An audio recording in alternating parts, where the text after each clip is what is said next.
Derek hadn't been resting long in the makeup room at the ad shoot location when Jack pulled him over to the roadshow event in nearby B City. Ever since he streamed selling cold-pressed lemon water a few months ago, the brand had shown interest in working together again, but hesitated due to his reputation at the time. It wasn't until Benjamin's behind-the-scenes finale video dropped that they quickly reached out to Noah. Derek had filmed another cold-pressed lemon water endorsement ad just 2 days prior on the seaside, and now he was invited to attend their in-person event in B City. The schedule was packed tight.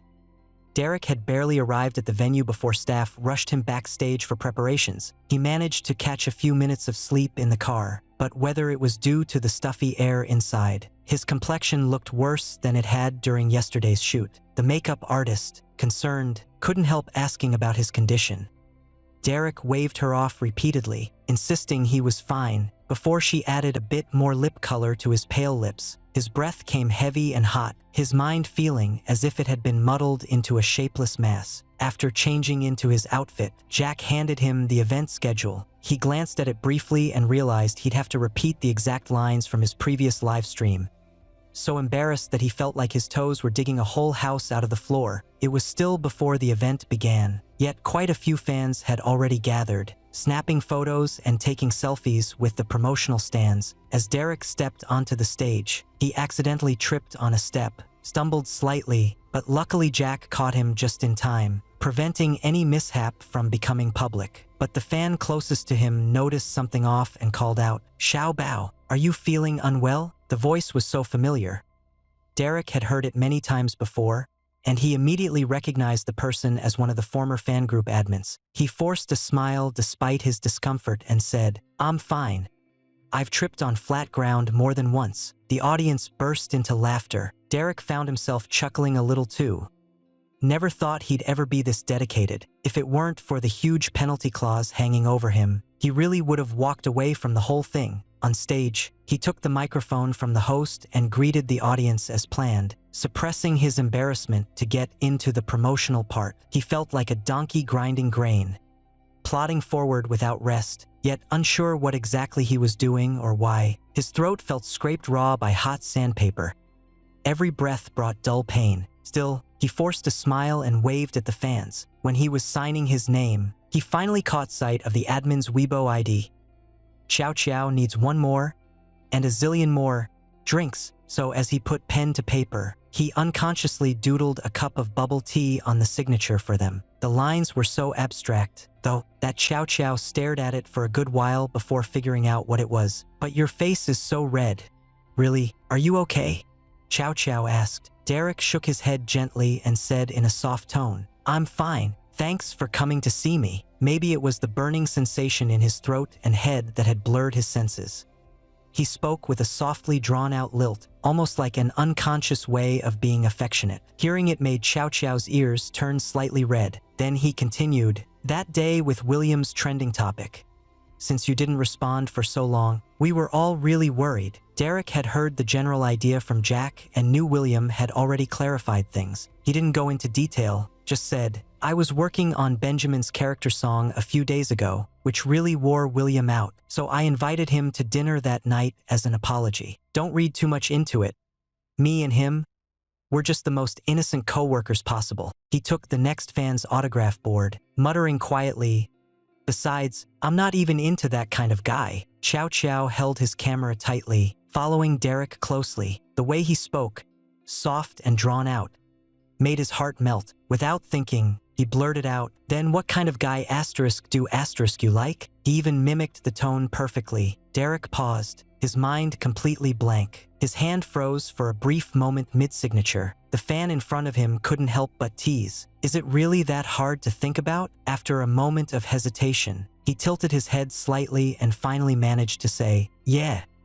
It's actually harder than I thought." He'd never really considered that question before, but he did know one thing for sure: William's loud, stubborn attitude wasn't his type at all. For no reason at all, Edwin's face suddenly flashed in his mind. Honestly, mature and quiet men just feel more appealing to him. Derek drifted in a daze, lost in thought. Luckily, the fans were just joking around and didn't push further. Derek bent his head back down to keep signing autographs. The cold wind turned his nose bright red. The white suit provided by the brand made him look like a delicate young heir from a wealthy family, but it offered little protection against the freezing air. His skin beneath the fabric shivered uncontrollably. Derek shook his stiff hands, finally finishing the last autograph. The rest of the event passed in a blur.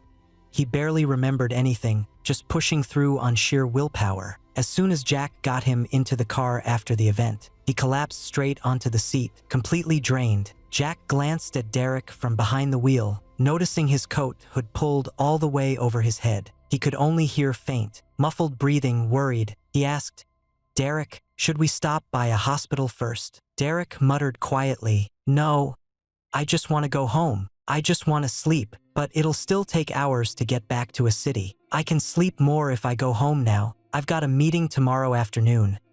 I'll be fine without going to the hospital." Derek spoke slowly and tiredly. "Just want to sleep." Jack couldn't persuade him, so he gave in. Derek dozed off a bit in the car, his body seemingly deep asleep but his mind feeling detached, as if floating above his own frame. In and out of awareness, he faintly heard the navigation voice up front, mechanical announcements from toll gates, and the steady hum of traffic. At times, he felt unbearably hot, as if submerged in scalding water. At others, freezing cold, like standing barefoot in a blizzard under a frozen sky. His consciousness rose and fell. By the time they reached Edwin's apartment, night had fully fallen, and a bright crescent moon hung high in the darkening sky. Derek was wrapped in a down jacket that reached past his knees, its zipper pulled all the way up to cover most of his chin. The oversized hood completely hid his head, making him look from afar like a cocoon. But when the cold wind brushed against him outside, he still shivered involuntarily. Even though his body felt like a heater and his mind was nearly gone, he still reacted to even the slightest breeze with chills. "Derek, are you really okay? Maybe we should?" Derek shook his head slightly, his voice hoarse and thick. "I'll just go up and sleep, that's all." Jack pressed his lips together in silence, watching helplessly as Derek staggered into the building entrance. But Derek never expected to see Edwin standing right there when he opened the door. Edwin usually stayed in his bedroom or study and rarely appeared in the living room. Derek froze at the doorway, his mind feeling like a pot of boiling water turned into mush. His thoughts were jumbled and foggy. He blinked slowly, his eyes dry and strained, almost convinced he was hallucinating from fever. Hearing the door open, Edwin put down his tablet. Dressed in a cozy sweater, he had a steaming cup of tea on the coffee table nearby. His eyes, sharp and unreadable, held a quiet intensity that Derek couldn't quite read, but sensed there was something he wanted to say. "Good evening, Edwin," he mumbled, voice rough like sandpaper, the drawn-out tail of his words strangely soft and lingering, almost playful in tone. Edwin frowned slightly, glancing at Derek's flushed face, hidden under the hood and his eyes blurred with moisture. The words he'd prepared vanished instantly into thin air, but Derek had no strength left to talk. Without waiting for a reply, he swayed toward the bedroom, not even glancing back, left standing there in silence. Edwin hesitated for a moment before wheeling himself after him. Just as he reached the bedroom door, he heard a heavy thud on the bed. The down jacket was tossed to the floor. Derek grabbed a corner of the blanket, rolled over once, buried himself deep inside, completely wrapping himself up like a sushi roll, disappearing entirely beneath the covers. A muffled breathing sound came from his nose, strained and shallow. Edwin stopped his wheelchair beside the bed, only able to see Derek's messy hair pressed against the pillow. The restless thoughts stirred by the viral post receded like a tide, and the long-held questions vanished instantly, leaving behind only a vague, indescribable tenderness. Edwin reached out gently and brushed a strand of Derek's hair, watching him mumble and twist inside the blanket as if searching for a more comfortable position. "Derek, you're sick," he said with certainty. "Yeah, just a light cold. I'll be fine after some sleep." Derek's voice came out muffled through the blanket, slightly distorted and thick with nasal tone. Edwin didn't buy the light cold excuse. His hand, still resting on Derek's hair, slid aside a corner of the blanket and reached in. The back of his hand brushed against a scorching forehead. Derek let out a soft sigh at the cool touch, then unconsciously rubbed against it. "Feels good," he murmured. Edwin withdrew his hand with an unreadable expression and said coldly, "You're this feverish. Your assistant didn't bring you to the hospital? Not his fault. I refused myself. I just wanted to sleep." Derek mumbled unhappily. Edwin rubbed his temple, as if holding back frustration. He moved his wheelchair closer to the bed and softened his tone. "Sleeping like this isn't healing. It's harmful. Please, let me have James take you to the hospital." Derek shifted inside the blanket but pulled himself in deeper. Voice soft and tired. "Don't want to move. Too exhausted. And waking someone up this late. It's really not considerate. James isn't part of our little game. Don't bother him." Derek, dazed from fever, didn't even realize what he was saying. "Just let me rest a bit, okay?" Edwin was left at a loss by his stubbornness. After a pause, he sighed and turned to get the thermometer and medicine kit. He pulled back a corner of the blanket and saw Derek's entire face flushed red, even his ears tinged with an unnatural pink. His forehead hair was damp from sweat, messy and clinging to his skin. His eyes were barely open, dazed and unfocused, the dark lashes trembling slightly in the cool air, like a little rabbit. "So pitiful. Let me check your temperature. Be good." Edwin's voice naturally softened. Derek weakly lifted his eyelids to glance at him, seemingly too dazed from fever to muster any resistance. "Edwin, your hands are so cold." His voice was muffled and drawn out, the ending soft like melting candy. Edwin stared at his profile for nearly half a minute before finally letting out a slow breath, speaking with restrained control. "Derek, stay still." Derek didn't catch what he'd actually said, only that the voice was low and rough, sounding a little displeased. He opened and closed his mouth slightly, muttering with a muffled tone laced heavily with nasal warmth. "Don't be mad at me." The soft, unintentional mumble caught Edwin off guard. The thermometer slid into Derek's ear canal, and he flinched slightly. Edwin swiftly caught his wrist just as the thermometer beeped and a number appeared on screen. "Degra, just a minor cold?" Edwin said, his eyes sharp and voice slow as he repeated Derek's earlier excuse. "By the time you wake up, you might be toast." Derek barely stirred at the sound, shrinking slightly before mumbled, "If I end up like that, so be it. Just stop bothering me. Let me sleep." His voice was soft and hoarse in a way that sounded almost sleepy, tinged with a hint of playful whining. Edwin watched him closely, said nothing more, then reached into the medicine box for fever reducer. His fingers brushed Derek's hair as he gently lifted his head, supporting the back of his skull. Derek's body felt limp and lifeless, still wobbling before he nearly fell back onto the bed. Edwin sighed in resignation, settling into a painfully awkward position to support his back. The fever medicine was placed in his mouth, and a bitter taste immediately spread across his tongue. Derek, dazed and half asleep, drank most of the water to ease the bitter taste, then winced and whined, "Enough, enough. Don't want it anymore. Feels awful." Edwin finally set the glass aside. Derek started to slump again, his head nearly hitting the bed frame. Thankfully, Edwin quickly used the back of his hand to catch it and gently settled his head onto the pillow. "Sleep now," he said. Derek mumbled an indistinct "hum," then squirmed slightly against Edwin's palm, still not fully pulled away, seemingly searching for a more comfortable spot, or perhaps something else entirely. Finally, his flushed forehead brushed Edwin's wrist again, and he let out a soft sigh of contentment. "Your hand feels so cool. Nice." Edwin paused mid-retract, fingers stiffening for an instant as he fought down rising emotions. In the quiet moment that followed, his fingertip gently traced Derek's forehead before brushing through his soft hair. With a sigh, Derek relaxed completely. His entire body slackened like a cat sated after a long stretch, even his quiet breaths growing softer. "Sometimes I wonder if you're doing this on purpose." The figure in bed didn't respond, seemingly unaware. He curled deeper into the warm blankets. His eyelashes fluttered once. Then he sank peacefully into sleep, his breathing slowly, even and steady. Edwin let out a soft scoff, setting the medical kit aside as he turned to leave, only to find Derek's fingers gently brushing against his own. He wasn't holding on tightly, but Edwin felt as if an invisible chain had locked around him, freezing every move he tried to make. Edwin cleared his mind and slowly shifted focus elsewhere. The cup on the nightstand still held half a glass of warm water, steam rising under the light like a soft haze. Through the gap in the curtain, He could see the deep blue sky outside, with a few faint stars scattered far away, nearly swallowed by the glow of city lights. Faint moonlight slipped into the room and touched Derek's face, giving his flushed cheeks a soft, dreamlike glow. No matter how he tried to redirect his thoughts, they kept circling back. Edwin's gaze returned once more, and the shadows in his eyes darkened suddenly, like waves of night washing over rocks, silent yet holding their edge at the brink. A few minutes later, he pulled out his phone. The dim glow lit up his face, and a barely audible sound escaped from the speaker, nearly turned down to silence. The screen flickered with moving images. Had Derek been awake, he might have guessed what Edwin was watching from a few scattered words, but sadly, only faint whispers echoed through the quiet bedroom. Only after the video finished playing did Edwin close the app. Then his eyes were drawn again to a new message popping up in the notification bar. He frowned slightly, as if displeased.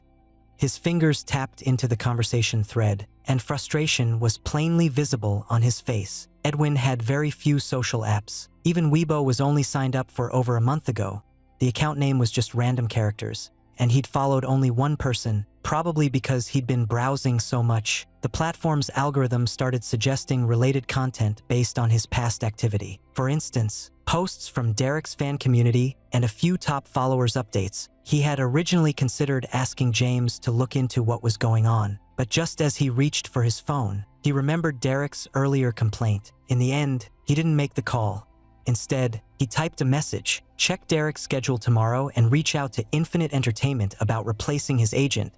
Pick someone yourself. After sending the message, he stared at Derek's face for a while longer, then paused thoughtfully before adding one more line: have the investment team prepare a takeover proposal. Once the message was sent, he didn't feel like checking anything else. Just as he was about to turn off his phone, he noticed his fingers twitching on their own. A moment later, the warmth receded, and Derek half lifted himself up from the bed, still drowsy with eyes only slightly open, a faint slit of light between them. "What are you doing?" Edwin asked. Derek mumbled, "Going to the bathroom." "Really need to." Edwin let out a soft sigh but didn't stop him. Still, he kept his eyes locked on Derek in case he stumbled along the way. The trip to the bathroom went fairly smoothly, but things got tricky on the return. As he neared Edwin, maybe because his legs felt weak or his head was spinning, he wobbled slightly, on the verge of falling to one knee. Fortunately, Edwin reached out and caught him just in time. It took Edwin quite some effort to get him back into bed. This time, Derek fell asleep the moment he touched the bed, his fingers barely curling as he curled up on his side like a cooked shrimp. Edwin stared silently at his empty hands for a long while, feeling a mix of frustration and helplessness. After making sure Derek had finally fallen asleep, Edwin slowly pushed his wheelchair away. It wasn't until noon the next day that Derek was awakened by the smell of food. Sunlight seeped through the gaps in the curtains, bringing the crisp warmth unique to a winter afternoon. Derek turned over, his throat dry as if on fire, and the stickiness on his back impossible to ignore. He'd been lost in dreams for over 10 hours. His mind felt like it had been tossed into an ancient alchemist's furnace, endlessly heated and turned. Sweat poured from his back as if from a rushing spring. Though still weak and drained, he was already feeling much better than the night before. As he thought back to last night, scattered memories began to return one by one, slowly forming a clearer picture in his mind. Derek suddenly felt his face grow warm again, but then it hit him frantically. He reached for the phone on his nightstand. Jack's profile showed a bright plus, and beneath it, an unread call from Noah. Derek's temples throbbed as he tapped in to check. Noah had called him over a dozen times early that morning, but he'd only planned to head to the office in the afternoon. Why was Noah calling so urgently, like it was life or death? Derek sighed and sent a quick message to Jack, just to let him know he was fine, not wanting the innocent young man to panic and imagine the worst. Then he switched back to Noah's chat window, trying to figure out how to start, when a soft voice came from outside the bedroom door. "Oh, Derek's awake. Would you like something to eat?" Derek looked up at the kind-faced woman standing in the doorway. She smiled gently and said, "Edwin mentioned you weren't feeling well. He asked me to make some porridge just for you." It finally clicked. Now he understood where that irresistible smell had come from, the one that had pulled his stomach into wakefulness. Derek ran a hand over his flat stomach. Just then, His belly let out a loud rumble, making him smile as he said to the woman, "I'll change my clothes. Just give me a few minutes. Thanks so much." She waved it off with a soft, "No trouble at all," then turned and went back to the kitchen. Derek struggled out of bed, ran his fingers through his messy hair, slipped on slippers, and staggered into the bathroom. He hurried through a quick shower, not wanting to miss his afternoon work schedule, and rushed straight to the table without even drying his hair. The congee had small bits of meat and greens floating in it, with a bowl of light, soothing chicken broth beside it. Derek took a spoonful, and warmth spread from his stomach all through his body, making him let out a soft sigh of contentment. He looked up to compliment the auntie when he suddenly saw Edwin coming out of the study. Derek paused, surprised that Edwin was still at home. Edwin remained his usual calm self, the wheelchair gliding silently across the floor. But when his gaze caught Derek's damp black hair, he frowned slightly and asked, "You took a shower?" Derek had congee in his mouth and quietly mumbled, "Yeah." He instinctively lowered his head to avoid Edwin's eyes, then quickly scooped another spoonful into his mouth. His movements were too quick. The tip of his tongue burned from the heat. He winced and covered his mouth with a soft ouch, then mumbled, "Did you eat already, Edwin?" "Already ate." Edwin stopped right by the table, staring at him for several seconds before speaking slowly. "Your hair's still dripping. Haven't you had enough trouble from last night yet?" Derek picked up a hint of reprimand in the words, but beneath it was something softer, almost like quiet concern. He stole a quick glance at Edwin, noticing that one hand rested on the wheelchair's armrest while the other lay on his knee. Though his expression stayed calm, Derek caught the faint traces of weariness in his features. He hadn't slept well last night, Derek thought. Was it because he'd been taking care of me? The memory from last night slowly came back. Edwin gently helping him take medicine, half supporting him as they got him into bed, and the quiet, instinctive way he'd leaned on him, almost like a child seeking comfort. His ears turned hot with warmth. He bent his head over his bowl, sipping more congee as if to hide his flustered state, and said in a light tone, "Thanks again for last night." To his surprise, Edwin didn't reply. Instead, he reached out and placed his palm gently against Derek's forehead. Derek's hand trembled. His spoon nearly dropped the rest of the congee. He froze in place, but Edwin didn't hold it long before pulling away. "Fever's gone," he said coolly. "Oh." Derek answered automatically, though his mind was racing inside. He couldn't tell if Edwin had noticed how awkward that moment felt. No matter how closely he looked, the other man's face remained unchanged, like it had been nothing unusual at all. Maybe he was overthinking it, but he couldn't be sure. He kept eating quickly, then rubbed his earlobe, which still felt warm and tingling. Edwin glanced at his hand and said, "Go dry your hair after you finish eating." Derek gave a soft nod and picked up the pace slightly. "Are you not going to work today?" he asked casually. "No big plans this afternoon," Edwin replied lightly, glancing down at Derek eating hastily. He added with a faint smile, "Take it easy. No one's racing you." Derek pressed his lips together, though he felt time might be short. Still, he slowed down. Halfway through the porridge, he hesitated, pulled out his phone to check the time, then dialed Jack's number. Jack answered quickly, though the background noise was a bit loud, seemingly in a crowded place. "Derek, what's up?" Jack's voice carried urgency, raised to be heard over the din. "Thank goodness you're responding. I was worried sick. How are you feeling now?" Derek shot a quick glance at Edwin and quietly lowered the phone's volume. "About ready. When are you coming to pick me up?" Derek asked. As he spoke, a flicker in his peripheral vision made him notice Edwin's fingertip lightly tapping the armrest with a teasing motion. What was that supposed to mean? Jack paused for a few seconds before speaking. "Derek, didn't you get the message?" "Of course not. After being unwell since last night, you probably haven't even had time to check." Derek raised an eyebrow in curiosity. Jack took a deep breath and said excitedly, "The company suddenly announced they're switching your agent." Derek froze mid-motion. The spoon nearly slipped into the bowl. He stared at his phone screen, stunned and unsure. "Why all of a sudden?"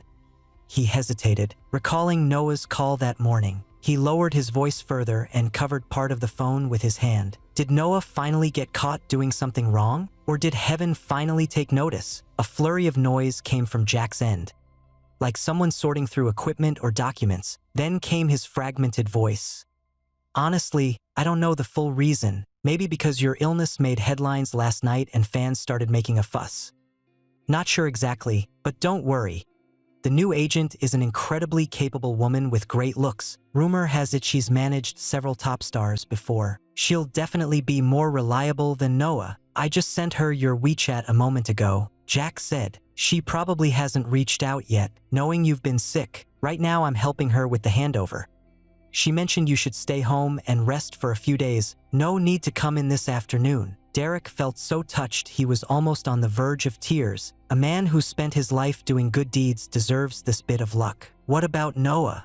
Derek asked. Not sure exactly. Seems like he was sent off to some remote location to join a shoot. Left early this morning. Jack suddenly dropped his voice to a whisper, murmuring, "Let him work himself to exhaustion." Derek joked, "If the transformation project allowed casting for managers, I'd be the first to send him there. Then I'll join you in hoping for it." Jack paused, then added after a moment, "My boss is calling me.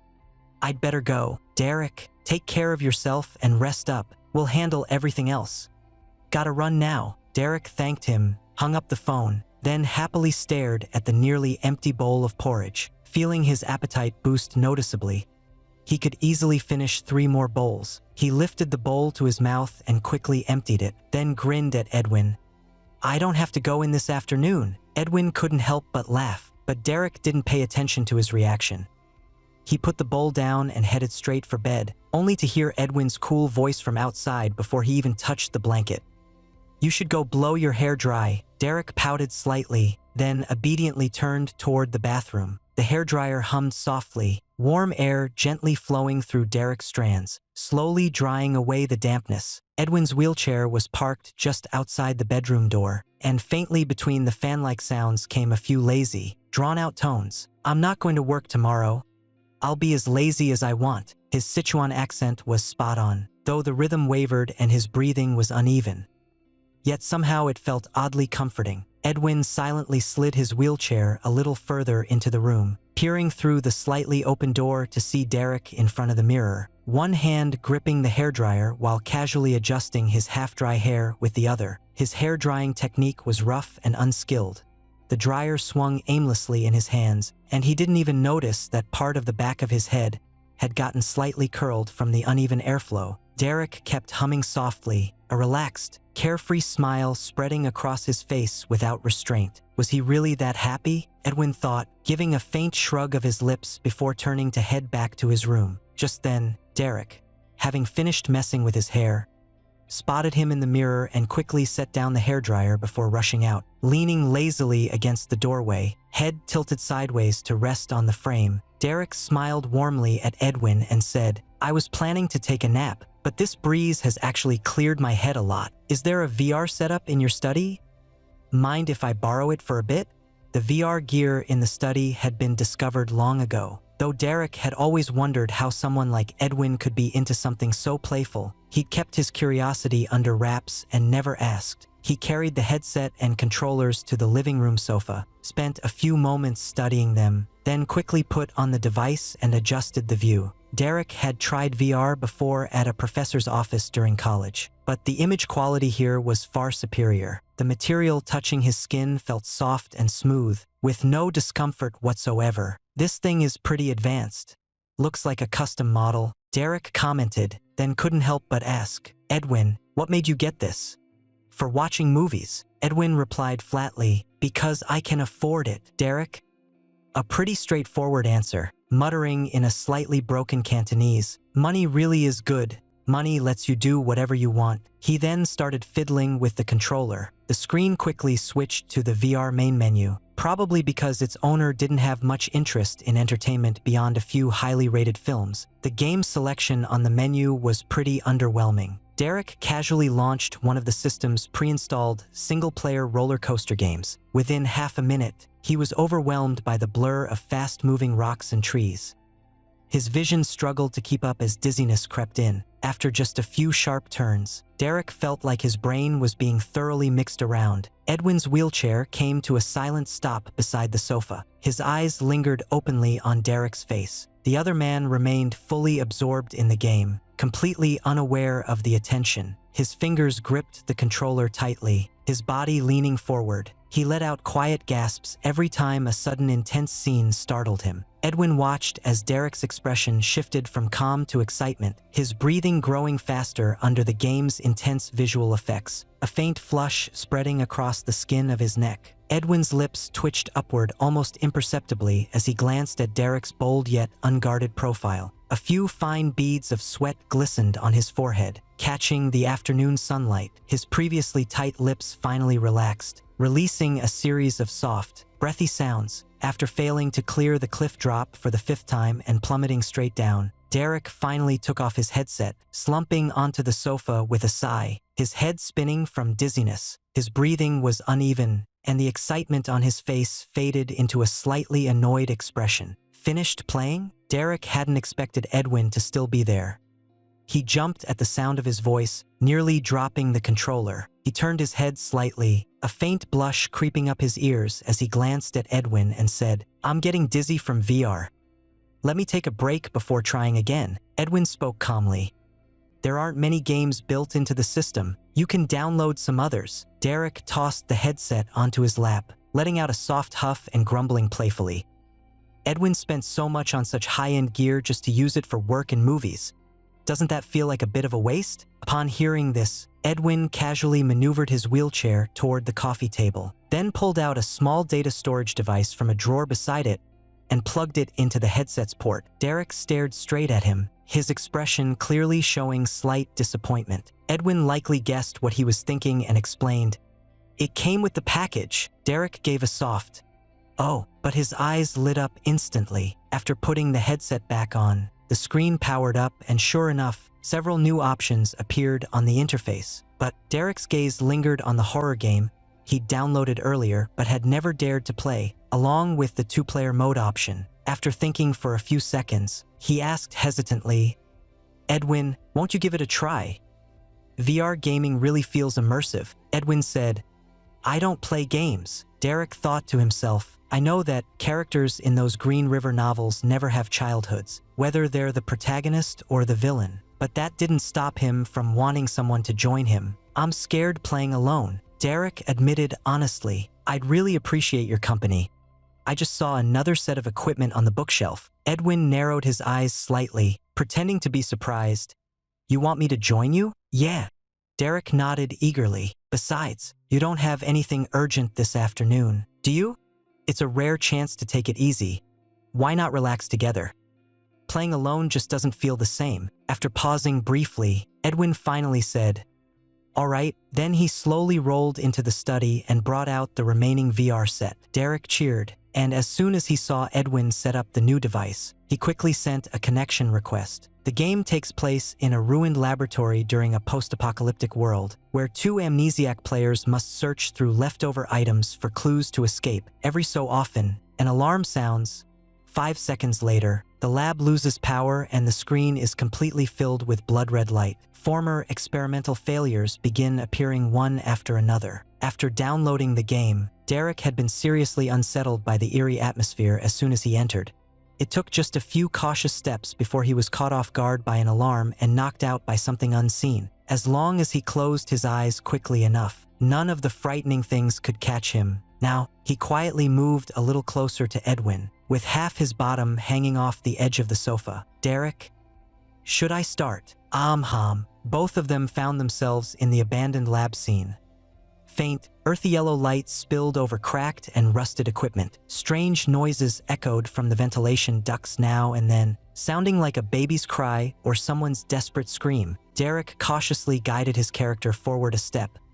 Then the metal floor panel suddenly dropped beneath him, making him flinch all over. He slid straight down from the sofa and pressed himself flat against Edwin's wheelchair. Noticing his movement, Edwin gently released one hand from the controller and lightly placed it on Derek's shoulder. "What's wrong?" he asked with quiet concern. Derek glanced at the endless dark hallway in the screen and squeezed himself even tighter into the gap between the wheelchair and the sofa. "It just feels safer this way." Edwin said nothing, re-grasping the controller with his fingers. With a subtle flick of his fingertips, he calmly began gathering clues from around them. While Derek was still hesitating and moving carefully, Edwin had already gone much farther ahead. Seeing a sudden shadow flicker behind him, like a fleeting ghost, he quickly called out, "Wait, wait! I haven't caught up yet." Yet right after Edwin's steady footsteps came the constant clattering from Derek. A metal can knocked over, then a broken machine kicked over. The loud noises startled him constantly, and his breathing grew heavier. Edwin's throat moved as he swallowed, just as he opened the metal drawer and pulled out an old letter. Then a piercing shriek rang through the air. His eardrums felt like they might burst from the sound. "Run, run, run." Derek remembered how he died shortly after hearing that alarm last time, his voice already cracking with panic. But in Edwin's view, his character was wildly darting around like a confused insect, because the deep growl came from both ears at once, making it impossible to tell where it was coming from. Derek finally picked a random direction and charged forward. Since Edwin didn't know the game's rules, he had no choice but to follow right behind him. The beast's growl was drawing closer, the sound of its paws tapping on the ground growing louder. Derek's heart pounded wildly, and he couldn't help shouting, "Help! Don't look back." Edwin calmly reminded him, "Who would look back? I can't even bring myself to glance."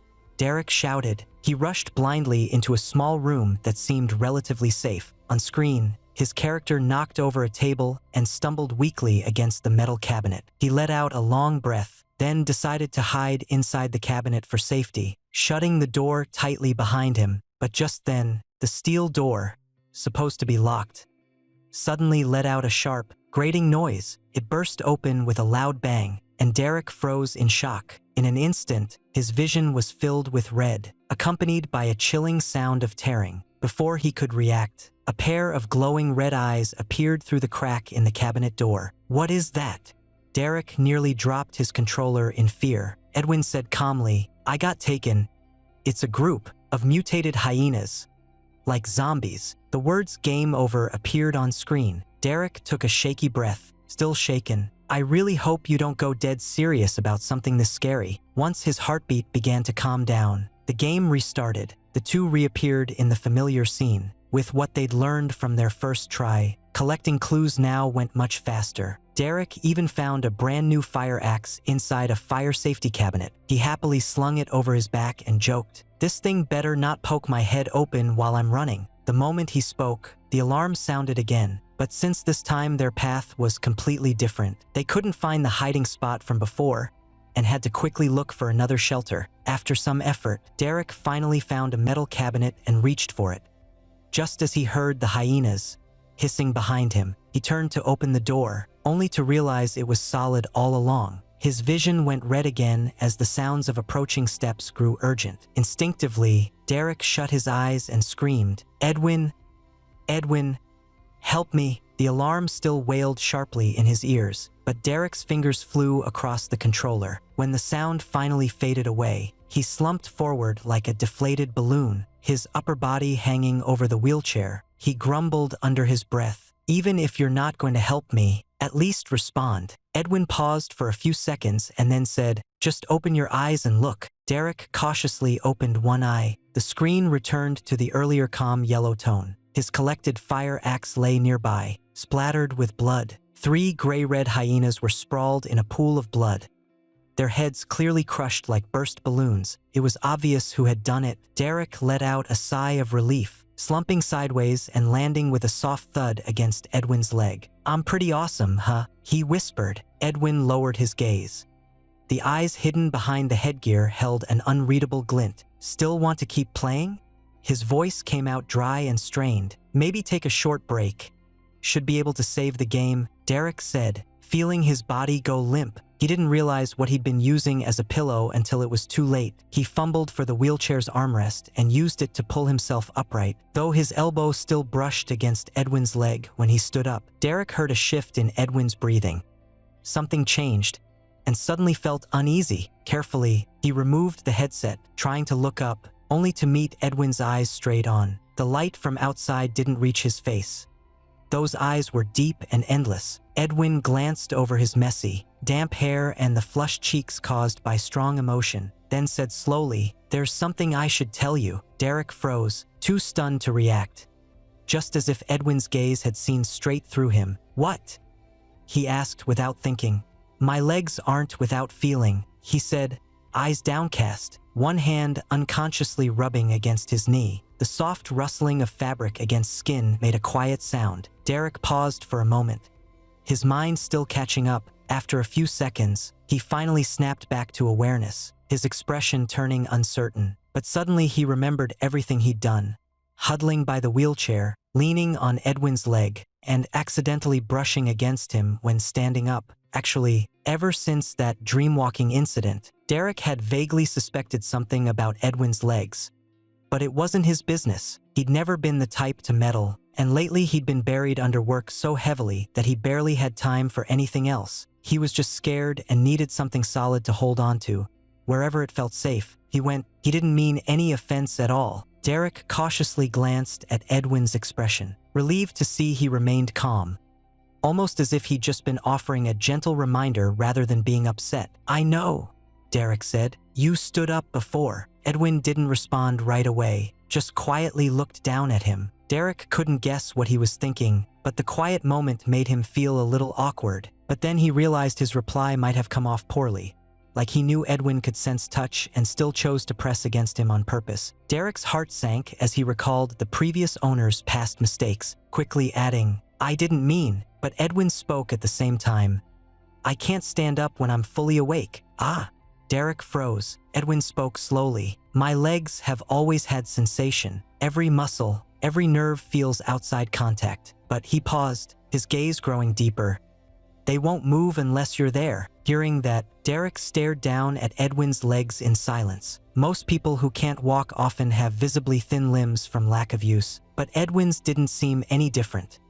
Maybe due to good care or the loose fabric hiding them, to most observers, it wasn't obvious at all. His eyelids flickered as he noticed Edwin's fingers pause on his knee for a moment before slowly moving away. The story only mentioned that Edwin had been in a car accident 3 years ago and never walked again after. Derek had always assumed it was the injury from the crash, but now he wasn't so sure. An unsettling thought suddenly crossed his mind, because it was written into his fate. Even if the accident hadn't actually damaged his legs, Edwin still couldn't overcome the limits set by the Creator. Derek stared blankly at nothing for a long while, only to realize he'd ended up sweating from nerves. But then he reconsidered, and decided it probably wasn't true. After all, the fact that he was here and fully mobile proved otherwise. Clearly, his mind had just gone fuzzy. His imagination had wandered into strange territory again. "You really did walk over that day, I'm certain." Derek hesitated before speaking. "Did you ever see a doctor about it?" After asking, he felt a bit foolish. Edwin, such a proud man, must have tried every possible way and exhausted all available resources when he first learned he couldn't walk. Even if he wanted to give up, the elder of the Mu family behind him wouldn't accept defeat before him. After all, having the head of such a large family become someone unable to walk would bring shame upon the entire clan. Derek's fingers moved on their own, gently tugging at Edwin's pant leg. So light it felt like a breeze, and Edwin probably didn't notice. "Tried." Edwin replied briefly, his tone unreadable. Derek nodded blankly, too hesitant to say more, afraid of touching a sensitive topic. But he couldn't help wondering, how had he gotten through that time? Whether it was the Edwin from the original story or the one Derek knew, he always appeared as a fully formed figure, cold and reserved, distant and aloof, like snow atop a northern mountain, seemingly unshakable and untouched by emotion. Yet how had he managed to survive an incident that could shatter many people's lives? Edwin was extremely restrained. The pain and loneliness seemed locked away in some dark, hidden place, with only faint traces showing up now and then, vanishing almost instantly. He had been shaped by countless traits into this very image. But those descriptions were just passing notes in Derek's mind when listening to stories. Edwin stared at Derek's lost expression, his half-lowered eyelids hiding an unreadable glint. "What are you thinking?"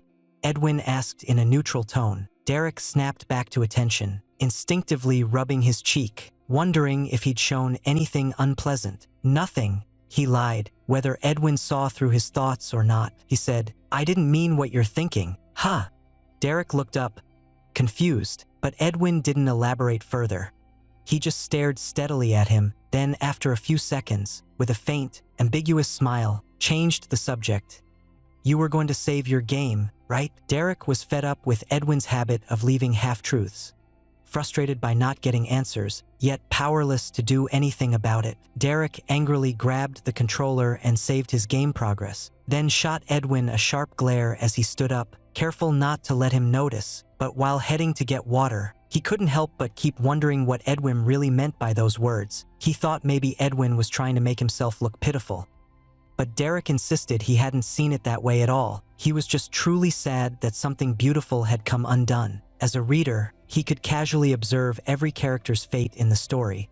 But as someone living through it himself, he felt deep regret for each person following paths that were predetermined and beyond their control. Warm water trickled down his throat and settled into his stomach. Derek turned to see Edwin leaning back in his wheelchair, lost in thought as he stared at the headset, clearly deep in contemplation. He shook his water cup slightly, sensing it was time to break the quiet tension. Derek pulled out his phone, hoping to find some old funny blog posts he'd saved, but instead stumbled upon a video clip he'd recorded earlier. Suddenly struck by an idea, he asked, "Edwin, did you hear about me changing agents?" Edwin turned his head toward him, eyes sharp and thoughtful, like he was examining something or simply confused. He'd been right there at the dining table when Derek talked to Jack, so he had no idea why Derek would ask that now. Derek paused, then said, "I mean, did you help make it happen?" Edwin replied, "Why would you think that?" Derek set down his cup and walked closer. "Noah's been with me for a long time, and fans have been pushing the company to switch my agent for ages, even if I got sick from an unreasonable schedule he arranged. The proper steps should have been to release a statement confirming I'm fine, calm down fans first, then talk about next steps. But Noah would probably just get a gentle reminder. Nothing serious. It doesn't make sense that the very next day they dropped in a brand new agent who's already helped launch several top stars." As he spoke, Derek lowered himself halfway into a crouch so he could look Edwin straight in the eyes. "So I figured someone must have finally had enough and stepped in to help me out." Since the position was awkward, Derek crossed his arms over the wheelchair's armrests, leaning slightly for support. "Was it you?" he asked slowly, blinking deliberately and making each word count. Edwin stayed silent for a moment before finally admitting, "Yes." Derek asked, "Why?" Edwin lowered his lashes slightly, staring at him with a sharp, piercing look, like he was silently asking, asterisk, "Do you really need me to explain something this obvious?" Asterisk. Derek felt a sudden unease and hesitated to press further. His throat bobbed as he swallowed hard, then leaned forward on the wheelchair's armrest, tilting his head with a light chuckle. "Edwin, you're pulling off that doing good deeds without credit act too." Edwin glanced at the curve of his eyes, where the soft under-eye shadows formed a delicate crescent. His expression suddenly grew unreadable. "Still, thanks to you," Derek said with a sideways glance. "I've been pushed around by Noah something awful. I'm stuck because of the contract. Can't just walk away. It's fine when I don't see him, but every time we're together, my mind's full of furious inner rants that could circle the globe 50 times over." Edwin let out a soft laugh. "And honestly, thanks to you, I finally got the long-wished-for break." Edwin's laugh was low and brief, like a quiet breeze passing by, stirring ripples across a calm spring pond. Derek thought about what he wanted to ask next and suddenly found it hard to look him in the eye. His eyes darted sideways as he reached for his phone, but before he could move, Edwin spoke first. "What else do you need my help with?" "No way. Was it really that obvious on my face?" Derek's first instinct was to touch his own face. Edwin couldn't help but smile. Derek sighed and pulled out his phone instead, unlocking the screen and holding it up toward Edwin. "These are videos I took in Noah's office, my contract. I only had time to skim through part of it before, with my schedule so packed. But honestly, I'm not good at this stuff, so I'd really appreciate if you could recommend a skilled legal advisor. I'll cover the costs." Derek went on explaining. Edwin asked directly, "Do you think there are flaws in the contract he gave you?" "Not exactly sure," Derek said. "I just have a feeling he's taken quite a bit from me." way more than I should have handed over. Just thinking about it makes my blood boil. Honestly, I can forgive being misled emotionally, but not when it comes to money. Edwin's eyes sharpened, his voice dropping low. Who hurt you like that?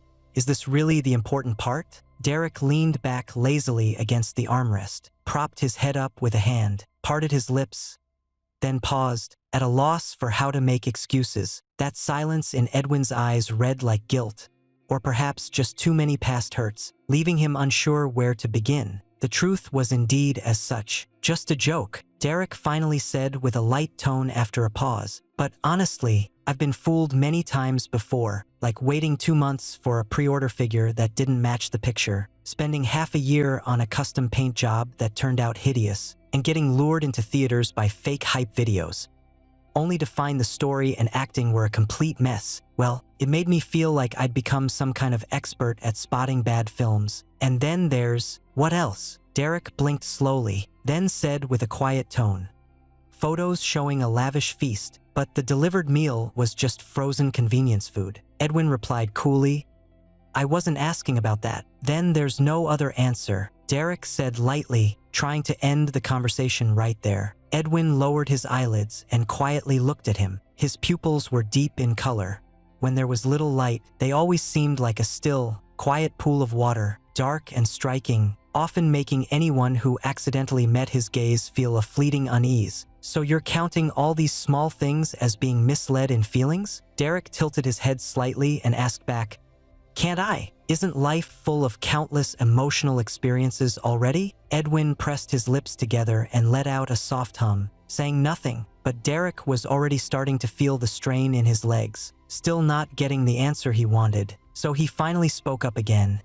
So, would young master be willing to help me with this? Edwin glanced at him. His fingers tapped lightly on the armrest, whether by accident or design was unclear, and finally settled just a hair's breadth from Derek's wrist. Send me the video. Derek immediately opened Edwin's chat window and sent over the video. Afterward, he noticed that Edwin had messaged him the night before. At that time, Derek probably just finished filming an ad and was already feeling dazed. So much so he hadn't even noticed his social app notifications. Did Edwin message me the other day about something? Why didn't they explain clearly, just sending a single dot? Who knows what that was supposed to mean? But Derek didn't dare say the rest of his thought out loud. Edwin was about to open the video when he glanced at his phone, his eyes briefly landing on Derek's face. Derek couldn't help but feel Edwin's mood suddenly turned colder. Was it because he hadn't replied to the message? A few seconds later, Edwin said, nothing much. He paused, then added, someone's just asking about you and William. Derek made a small noise, not catching the hidden meaning behind the words. He leaned back in his wheelchair with a playful tone. He already explained it.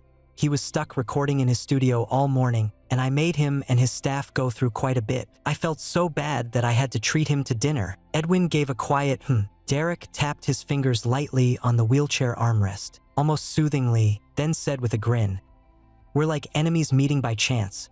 Had such a tough time eating that meal I could barely taste it. No second round for sure. Edwin's gaze swept over his face before returning to the tablet screen. His deep eyes seemed to hold something unreadable. He pressed his lips together, dragging the progress bar across the tablet as he scanned through the contract's text at lightning speed. Derek had taken clear photos of every page, but Edwin found it hard to focus on any of it. Derek assumed he was still absorbed in watching the video. Seeing no response after a while, he cautiously asked, so, do you think this can work out? Edwin didn't reply right away. He pressed the pause button. Is it that urgent? Derek thought for a moment, nodding slightly then shaking his head. Noah's already not my manager anymore.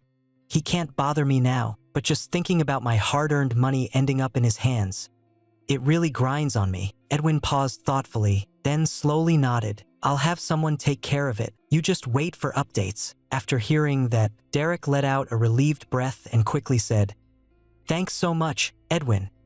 I really owe you one big favor this time. Edwin looked at him with an unreadable expression. Favors aren't easy to repay. Derek assumed he was just thinking about how much his own legal team probably costs. Maybe even more than what Noah took. He shrugged casually.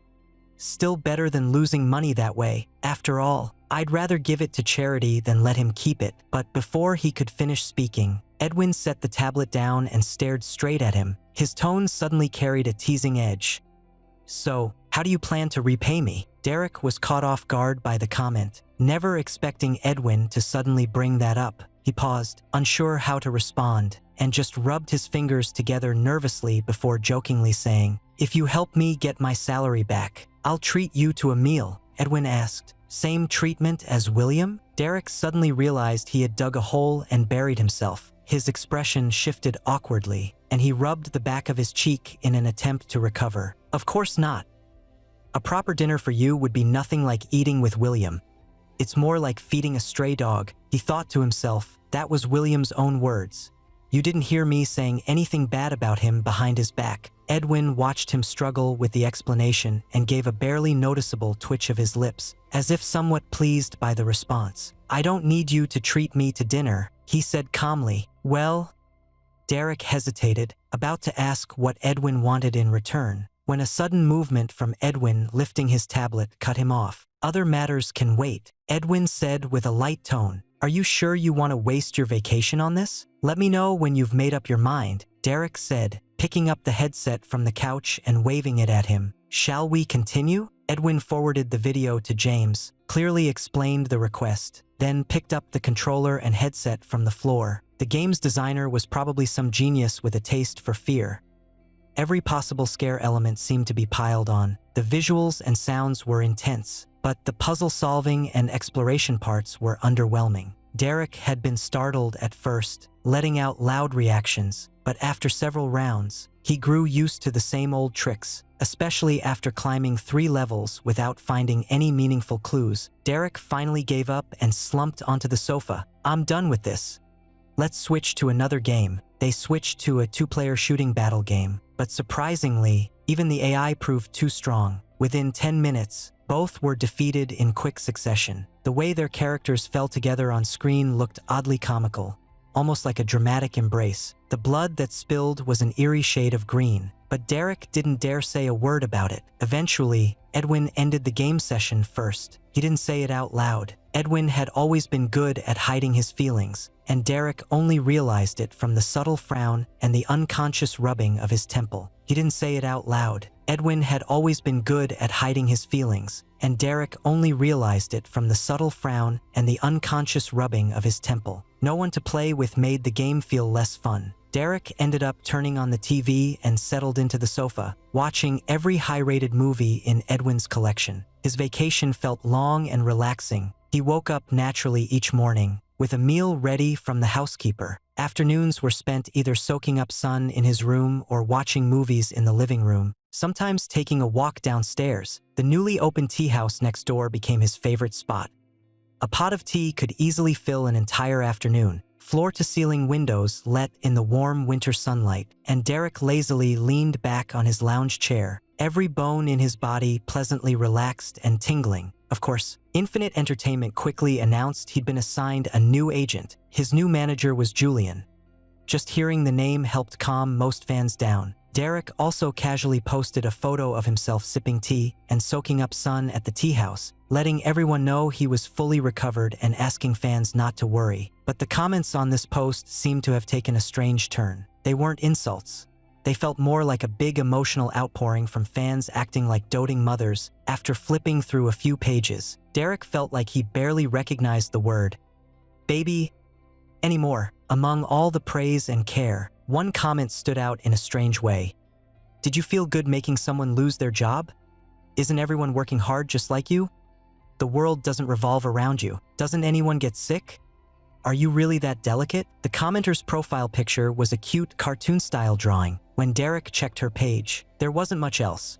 Just photos of celebrity autographs or updates about what her husband bought her today and where they'd be traveling tomorrow. The comment was deleted quickly, but Derek had just happened to see it before refreshing the page. But soon, the comment section filled up again with glowing praise, and since there were already plenty of harsh critics, this one's tone wasn't nearly as sharp as others, so Derek didn't pay much attention. Julian gave him a week off, and Derek spent the whole time lounging around with no real plans. It wasn't until 9 o'clock on the 8th morning that his punctual manager suddenly sent him a document. Script for Wind Rises in the Long Night. Julian, Derek, I picked a new script based on your current situation. Take a look and let me know if it interests you.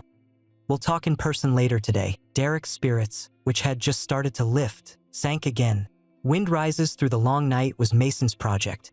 He and his team reached out to us directly. Julian said. Derek sat on the sofa, with vast glass walls behind him. Warm sunlight poured over his back, making him feel as if he were melting, every part of him tingling from skin to bone. He flipped through the script absent-mindedly, then looked up at his new agent a few seconds later. The bright light hit her face, sharpening her already crisp features. With the heating on inside, she wore only a black knit top, neat and effortless. I've taken a rough estimate. Wind Rises Through the Long Night is likely the best opportunity you can land right now given your current standing. I also reviewed your contract. The film will be split into 3 parts, with a 9-month shooting schedule, which perfectly matches what's required. As long as there's no need to promote the Bluebird during its run, I won't assign you much else in between. You'll just focus on getting into the cast. His new agent was unusually considerate compared to Noah, who had treated him like a piece of livestock before. Derek almost felt tears welling up, but he knew deep down it was most likely thanks to Edwin's influence. The job had to be taken. This was already the best possible arrangement. After a moment of thought, he asked, "Has the production team officially confirmed me? Do I still need to audition?" Julian replied, "I checked. Mason specifically requested you for the role." Derek let out a soft sigh, still feeling it was more likely Levi had recommended him than Mason. Of course, he didn't hold back. He simply voiced his doubt aloud. Julian smiled faintly. "Your performance in the Bluebird was clearly noticeable. Many friends of mine outside the industry had already asked about you. Combined with your close relationship with Levi, it's not surprising Mason reached out directly. Besides, your look fits the character perfectly. This is exactly what the production team is looking for." Derek's fingers brushed over the words on the script. "Then I'll leave it to Emma." This was far better than the historical romance Noah had once assigned him. "Go through it first. Let me know if you have any needs, and I'll talk to their team." The title Wind Rises Through the Long Night alone carried that serious, authentic feel of an ancient political drama. Sure enough, the summary and character profiles in the first few pages confirmed Derek's impression completely. The story is set in a fictional era resembling the Han Dynasty, where tensions between central imperial authority and regional feudal lords are the root of widespread instability. At the same time, the growing divide between aristocratic families and commoner scholars intensifies, as aspiring commoners seek protection from powerful figures while elite clans strive to maintain exclusive control over political power, creating deep social fractures. The protagonist, Gabriel, comes from a long-established noble family. However, his household was falsely accused and destroyed in the power struggle between court favorites and palace officials. After narrowly escaping, Gabriel fled to the capital city and sought refuge with the 6th son of the late emperor, the current young Master Grayson of Liang. Gabriel carries a deep sense of national duty, determined to support young Master Grayson in overthrowing the corrupt regime and establishing fair governance. He also seeks to clear the unjust accusations against his family, the Yen clan. However, Derek's role is not that of the main character. It's clear that in a film this ambitious, landing the lead part would be nothing short of a dream, something far beyond his reach. The role of the male lead is played by Levi. "I've already read through the script," Julian said, watching Derek's blank expression and assuming he wasn't satisfied with his part. "Anthony may be the primary antagonist in the film, but his personal journey, transformation, and final moments offer rich material to explore. He's a complex character with depth, perfectly capable of drawing attention on par with the protagonist." Derek said, "I know that." He often heard from his roommate before that great roles are rare. For an actor, being lucky enough to land one role that becomes widely recognized and remembered for years is already a remarkable achievement. Anthony's character might just be one of those. Unlike Gabriel, Anthony comes from a poor commoner family and grew up in hardship. He entered the Jisha Academy at the same time as Gabriel, but was repeatedly mistreated by noble-born students. Once, Gabriel stepped in to help him and introduced him to his own mentor. Though they often disagreed on political views, the two respected each other deeply. During their 3 years at the academy, they remained close friends with a complicated bond, both companions and distant due to their differing social standings. After graduation, Gabriel fled to Liang Kingdom following his family's tragedy, while Anthony, unable to secure any official position, fell into hardship and lived on the streets for a time. Fate can be surprisingly ironic. Sometimes it brings down those who were once thriving, and other times lifts someone from utter despair to rise again. Just as Gabriel gained young Master Grayson's trust, Anthony saved Prince Wyatt during an assassination attempt and earned his favor. With the prince's support, he quickly rose in influence, eliminated rivals, built alliances, and steadily climbed from obscurity to become a trusted advisor close to the prince, willing even to sacrifice himself for power. Derek felt a sudden tightness in his chest when he read this part. He couldn't help but ask, will this scene actually be filmed? Meeting Julian's puzzled look, Derek pointed to the relevant passage in the script, rubbed his nose awkwardly, and stammered, I mean, that part with the prince. He wasn't someone who usually minded such things.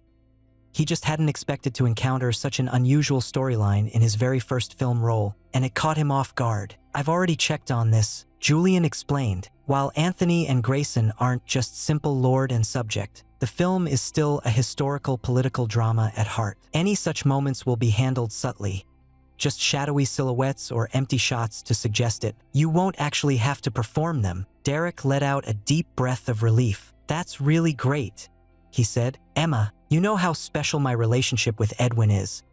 I just hope he wouldn't be upset if he found out. To make sure the production team wasn't misleading him, Derek brought up Edwin again, hoping Julian would consider Edwin's standing and double-check with the crew on his behalf. Sure enough, Julian caught on quickly and understood what he meant.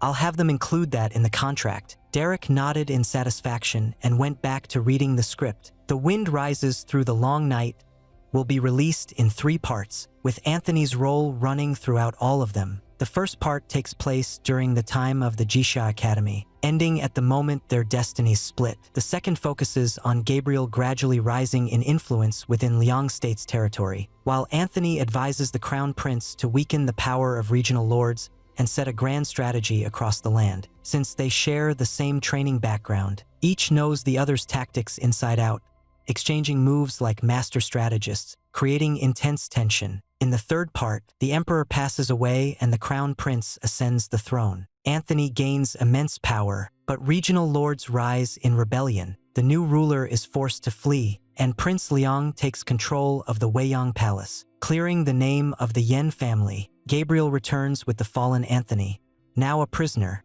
to the back hills of Jisha Academy, gazing down at the desolate capital city. Once close friends, now silent in each other's presence. Anthony said, "Winners and losers, such is life," but Gabriel replied, "I feel like I never truly knew you." As the curtain falls, Gabriel walks slowly down the steep path they once took countless times. Anthony watches his retreating figure and speaks quietly to himself.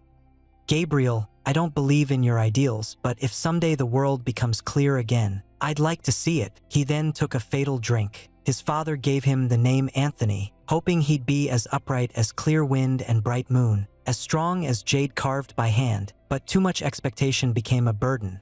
Just like how jade cannot become fine without being shaped, he never lived up to the sun's purity or jade's flawlessness.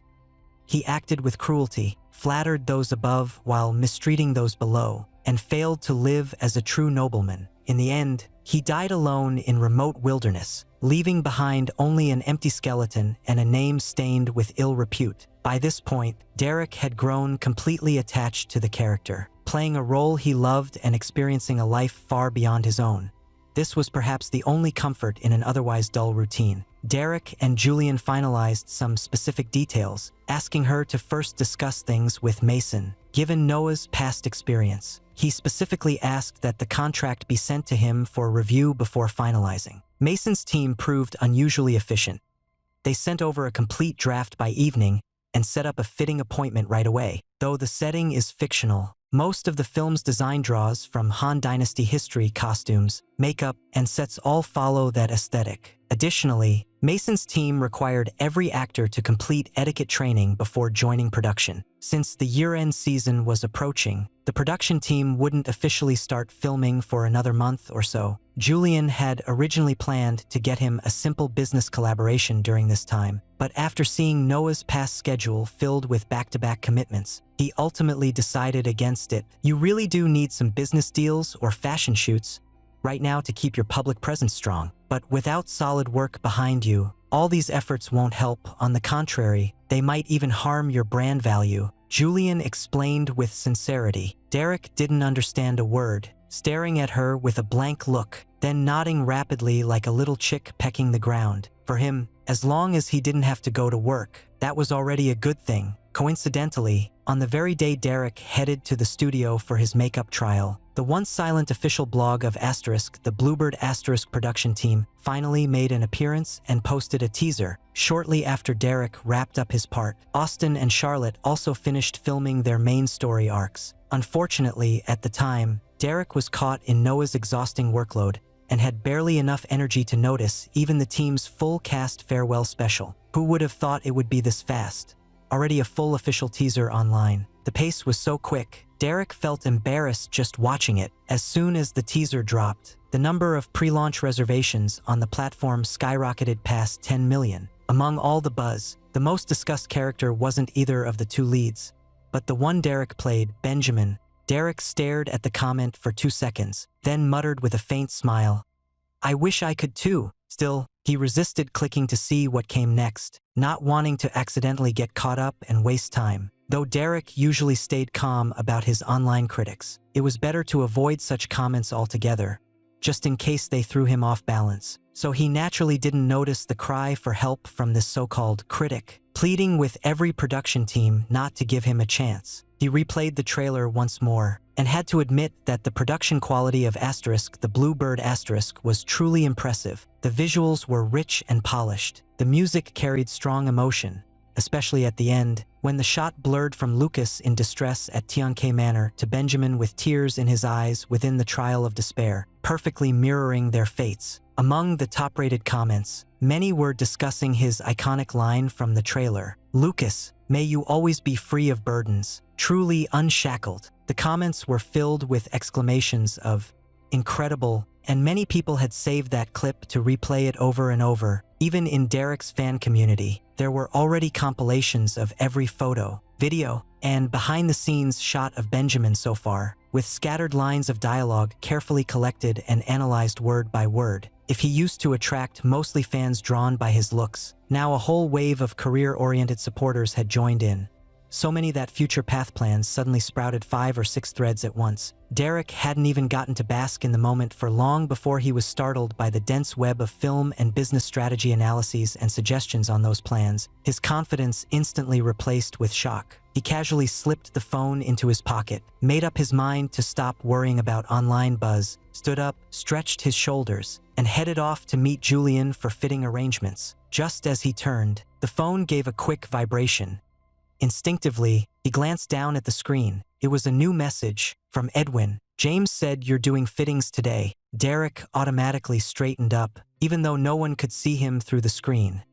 "Yeah." He paused for a moment, then asked again, "Could this movie be connected to Edwin too?" "No," Edwin replied at his usual calm pace, "but someone had once recommended it to me for investment." Derek asked, "Then why didn't Master Edwin invest? Was it because he didn't like it?" Edwin didn't reply right away, just as Derek thought he'd gone off to do something else. A voice message suddenly popped up. "Not at all. The director's great, and the script has real depth." His voice was slightly distorted by electronic processing, yet oddly carried a relaxed, smooth tone. Derek pressed the receiver tightly to his ear.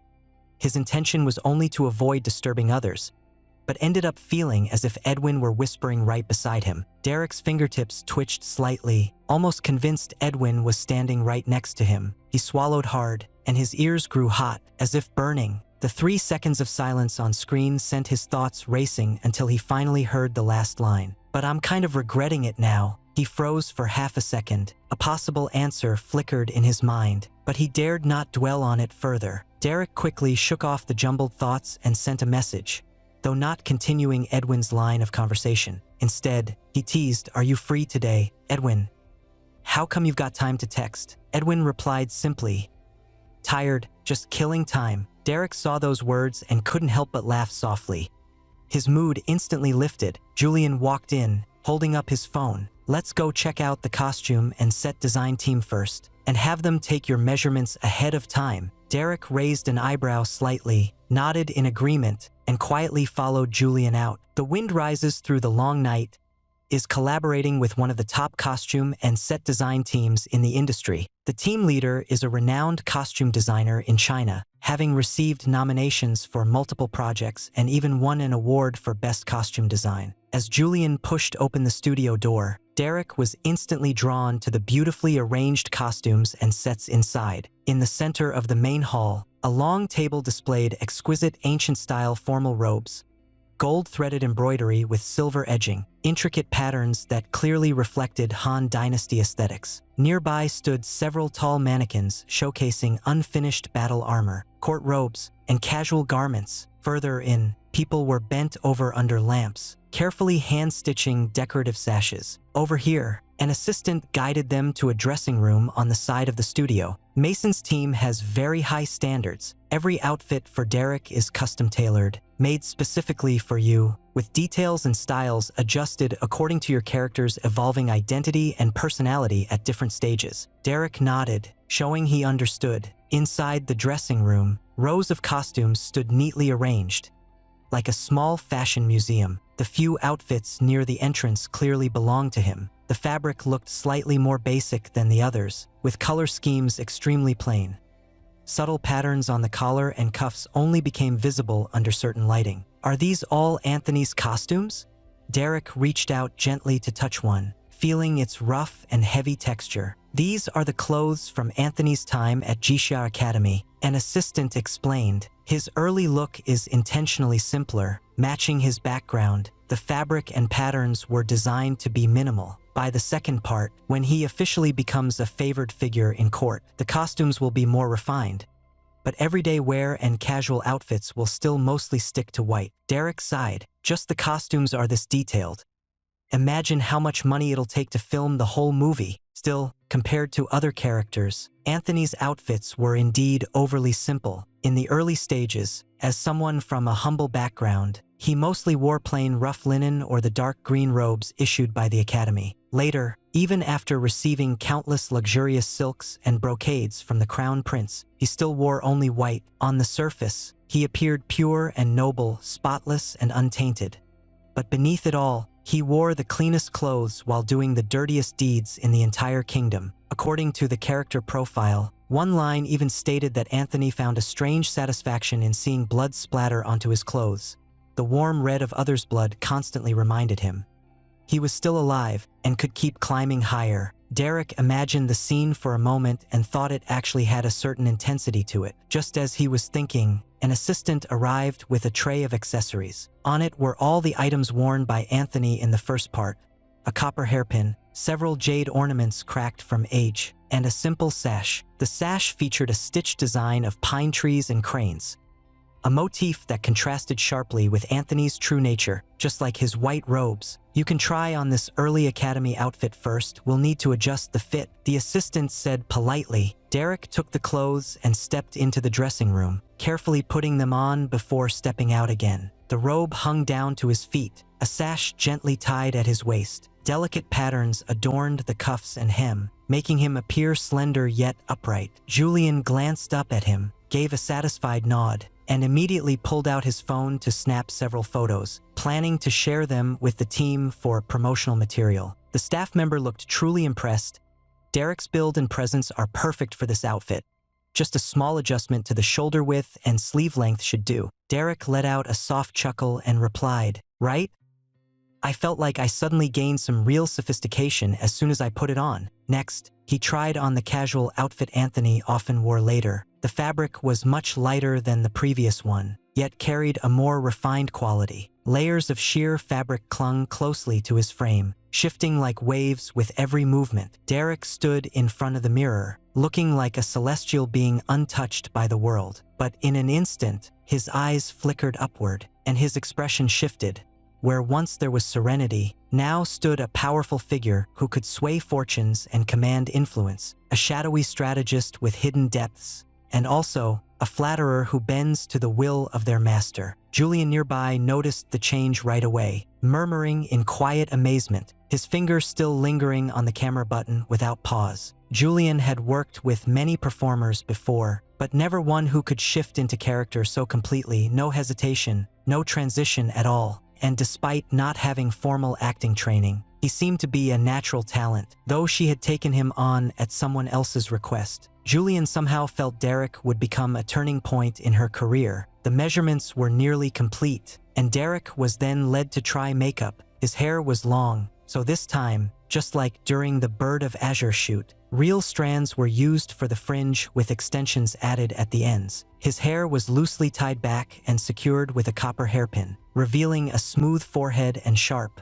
striking facial features. The light makeup highlighted his eyes, adding a subtle chill to his expression. Derek slightly lowered his head to adjust his collar, deepening the aura of restrained elegance and emotional distance. Yet it only made others want to peel back this carefully crafted image of refined dignity to uncover what ruthless intentions might lie beneath. Julian sighed nearby. "It's like he's a completely different person," Derek teased. "So, am I looking better or worse? He's become someone impossible to read," Julian said with a light shake of his head. "As long as the promotion goes well, your character is guaranteed to stand out." Derek didn't say anything. To be honest, he didn't really care if the role became popular.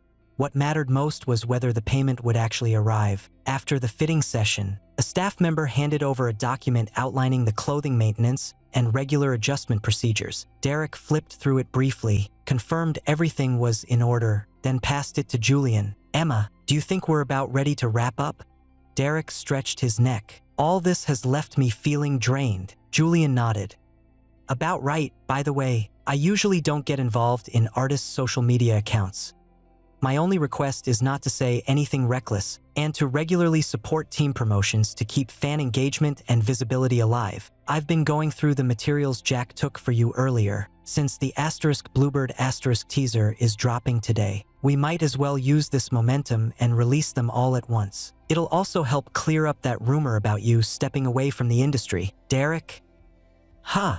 During the Bluebird shoot, Jack had captured dozens of gigabytes worth of photos and videos of Derek. Because of Noah's lack of action, they'd been piling up in a hard drive, something Derek even paid for himself. Now, Julian carefully reviewed each piece, sorted them into categories, and drafted several different versions of captions. After being dormant for so long, Derek's official account finally went live. Fans who received the notification jolted awake, and in an instant, saw 9 previously unreleased side profile shots of Benjamin during makeup and behind-the-scenes photos from the Bluebird shoot appear on the studio's Weibo homepage. Jack's composition skills were truly exceptional, with lighting that was flawless. Paired with Derek's striking features, every image carried an indescribable depth of story. The discussion around Bluebird was already extremely high, and as soon as the photos dropped, fans rushed in.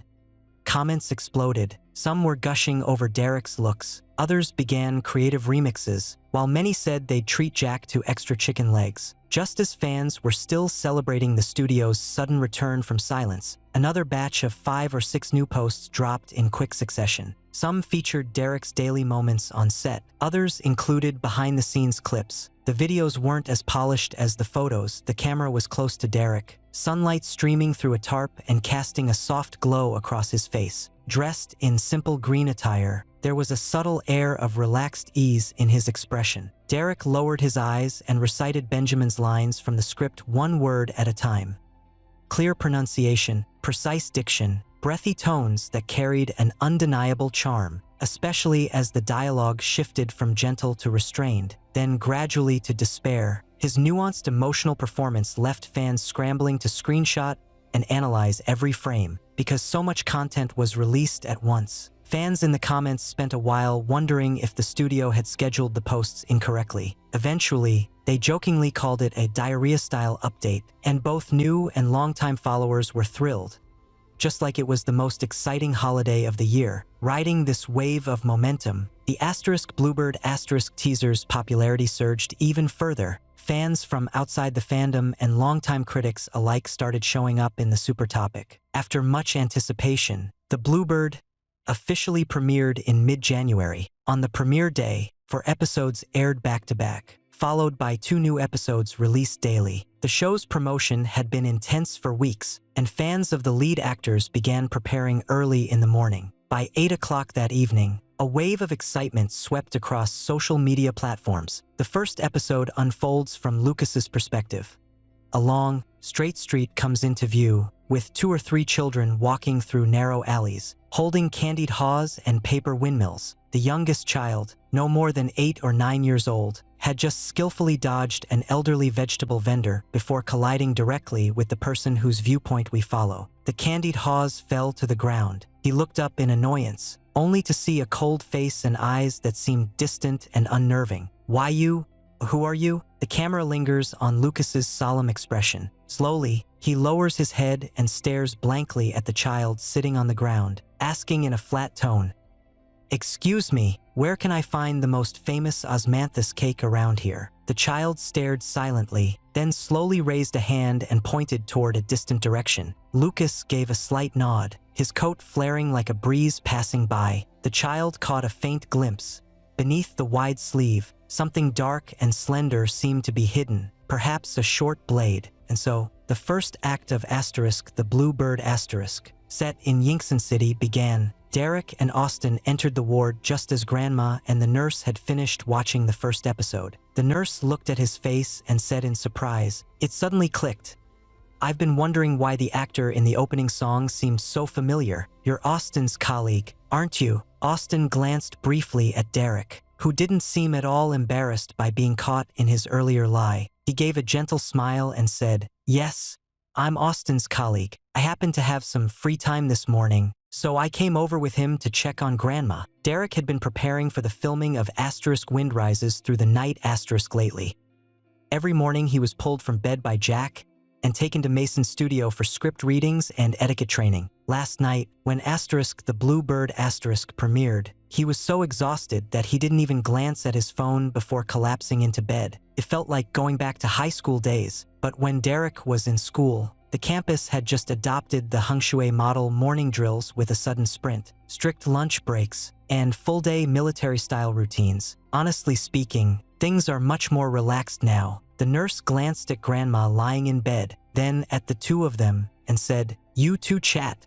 I won't intrude." With that, she left the room. As she spoke, Isabella's cloudy eyes scanned over Derek and Austin again and again. This was Derek's first time visiting when Grandma was fully awake. He wasn't sure if she had noticed anything, but he still spoke in a cheerful and gentle tone. "Grandma, I'm Austin's colleague. I brought some fruit for you." They had discussed it, deciding to keep their identities hidden from Isabella for now, so as not to overwhelm her emotionally. Austin gently brought 2 chairs over, having Derek sit first before going to the bedside table to fetch an apple and a knife, then began peeling it slowly by the bed. "Grandma, how are you feeling today?" "I've been so swamped lately that I haven't had time to visit." Her aged hand twitched slightly as she slowly opened her eyes, a faint smile forming at the corners of her mouth, deep lines etching across her face. "I feel much better. I was just watching your TV drama." A brand new tablet sat on the bedside table. Its screen paused at the playing interface of the Bluebird Lucas's shadowed gaze drifted past the ceiling toward the distant green hill beyond Yinshan City. "Austin has never brought a friend to see me before," Isabella said, her eyes settling on Derek. "What's your name?" Derek leaned forward slightly, speaking softly. "Derek, you can call me Derek." Derek paused briefly, guessing it might be his accent, and didn't correct it on purpose, instead giving a light-hearted reply. "The show is really interesting. Ella mentioned you're in it too, right?" She glanced at Derek, studying him for a few seconds before pointing and suddenly realizing, "I think I've seen someone who looks just like you Strange. Your facial features feel so familiar to me. Derek smiled. Grandma, you really have sharp eyes. I play Benjamin. Isabella paused, as if trying to recall who Benjamin was. Then, after a moment, she gently patted Derek's hand and asked, "What's the relationship between your character and Austin?" Derek glanced at Austin, just as the latter finished slicing a rabbit-shaped apple and handed it over casually. After thinking for a moment, Derek used his free hand to take it, popped it into his mouth, chewed slowly, and mumbled to Isabella, "He's his older brother." Older brother? Isabella smiled wider, her tone warm and affectionate. Austin used to love having an older brother. He'd talk about wanting one all the time. Austin blushed at that, muttering, "Grandma, that was so long ago. I used to dread my cousin's little brother." Derek said, "Every time he showed up, I just wanted to run away. No one wants to get caught by a mischievous kid." After his father passed away, Derek's mother moved in with his grandmother and uncle's family. He'd always been good at winning over older generations, and whenever he wanted to, he could easily put on a sweet, obedient face that pleased elders, quickly earning Isabella's warm smile. Austin sat quietly to the side, watching Derek interact with Grandma. A gentle glow shimmered in his eyes under the sunlight. "You must have been such a well-behaved child when you were little," she said, perhaps comforted by Derek's familiar presence. Austin was always a handful. Raced around everywhere, never stayed still. Even when he fell and scraped himself badly, he didn't seem to care. Derek chuckled in agreement. "Same here.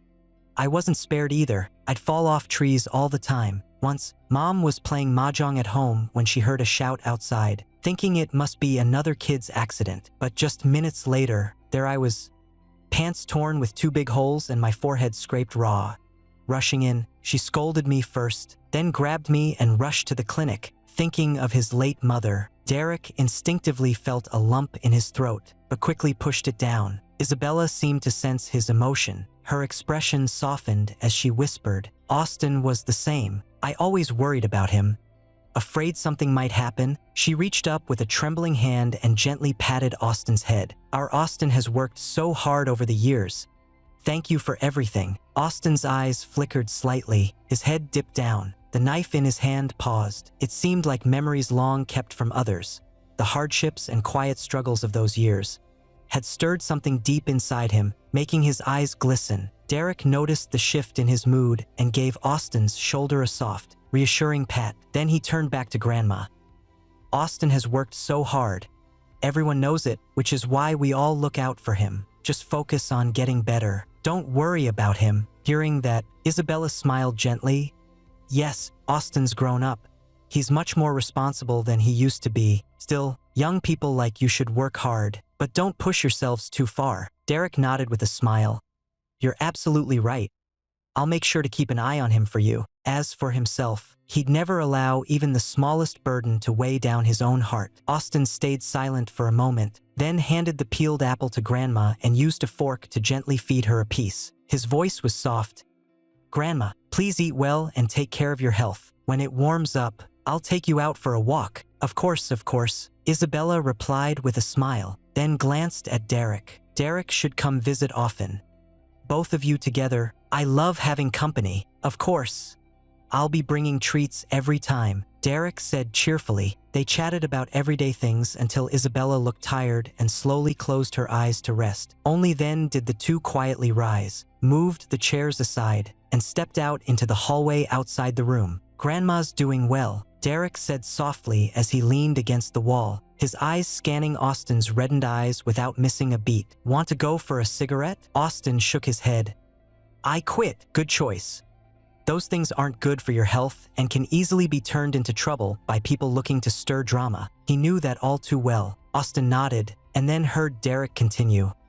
"I'm going to pay the medical bill. Wait here. Don't move around." Austin lifted his eyelids slightly, staring at him intently, and asked, "Are you taking advantage of me again?" "Would I dare, little brother?" Derek gave him a warm smile, his eyes crinkling into crescent shapes, the dark depths of his gaze glinting under the fluorescent light in the corridor. "It's been tough on you these past few years. Running around alone like this, carrying such a heavy burden." Austin said nothing. Derek still thought he was hesitant to let him pay. and insisted earnestly. We already agreed on this before. Even if you're not short on money now, please let me help share the cost. They stood in silence for a moment before Austin finally said, I know. I didn't stop you. With Austin's approval, Derek finally turned and headed toward the payment counter, glancing at his watch as he walked. What time is our live stream tonight again? 7:30. Austin stepped forward to follow him. Want to grab a meal together afterward? Not really. The crew's already set up hot pot for us tonight. The Bluebird crew has kept audiences hooked from the teaser all the way to the full release, and with Oliver elevating Derek so much during filming, it's not just Derek's fans. Fans of the novel and even casual viewers are getting increasingly excited. The crew deliberately scheduled this live event for tonight to maximize audience excitement and boost buzz. Derek wasn't really keen on attending at first. Working late during filming was one thing, but now that the shoot was over, why still expect him to work overtime? Luckily, the live stream had no complicated scripts or rigid format. The crew even prepared a hot pot feast for them. Guests only needed to sit in front of the camera, enjoy eating and drinking, chat about the main footage, and respond to some audience messages from the chat. Free hot pot. Why pass it up? With no host leading the flow or rigid schedule, he reluctantly treated this live stream as a casual get-together with friends. Just pretend the cameras aren't there, and everything would be fine. At PM, the live broadcast started on TI. As the camera panned in, Charlotte, Austin, Derek, and Levi took their seats one by one. The other two members of Tai Su Academy's F group couldn't make it due to conflicting schedules. They joined later via a special online connectee. The backdrop was the crew's carefully crafted Tai Su Academy, with life-sized standees of key characters. Warm yellow lighting bathed the room, and a steaming hot pot sat at the center of the long table, half bright red spicy broth, half creamy mushroom soup. The broth bubbled gently, wisps of white steam drifting through the air, raising the cozy warmth in the room just a little more. Around the hot pot, there were several rows of various dishes. Neatly sliced meat, tender duck blood, vibrant green vegetables, and appetizing dumplings. Derek had skipped dinner earlier just to save his appetite for this hot pot. As soon as he sat down, the sharp scent of the spicy broth hit him, making him wish he could skip straight to eating. The four people present weren't dressed up today. Each one wore increasingly casual clothes, but their striking looks made them shine brightly. As the lead male actor, Austin was the first to speak, followed by Charlotte, who played the female lead. By rank, Charlotte should have been followed by Levi, but instead, Levi nudged Derek with his elbow. Derek, who had been staring at the little fried pork cubes, finally turned back and gave him a blank look, clearly confused. Levi asked, "Aren't you going to introduce yourself?" Derek nodded slightly and said, "Hi everyone. I'm Derek. I play Benjamin in ** the Blue Bird *." Compared to the previous two, his introduction was rather plain. His gaze snapped back to the pot now bubbling fiercely. His throat moved as he swallowed hard. Derek rubbed his empty stomach and did his best to ignore the loud growling from within. Austin, perhaps having heard the noise, leaned over quietly and said, "I told you we should have eaten something first." Derek whispered back, voice flat, "Don't say it. The person who made this mistake is already regretting it." Luckily, Levi's introduction was just as brief. After a signal from the off-camera crew, the screen in front lit up with the opening sequence of episode of * the Blue Bird. While the other three were focused on the screen, Derek quickly grabbed a plate of dumplings and split them evenly between both pots. The production team didn't skip the opening theme. William's distinct voice filled the room through the speakers, accompanied by powerful drum beats, weaving a lively rhythm that set the tone for an adventurous young warrior's journey. Shortly after arriving in Ancient City, Lucas noticed many cultivators appearing around this ordinary town. Some came from famed sects in Zhongzhou, others were wandering independent practitioners. The one thing they all had in common: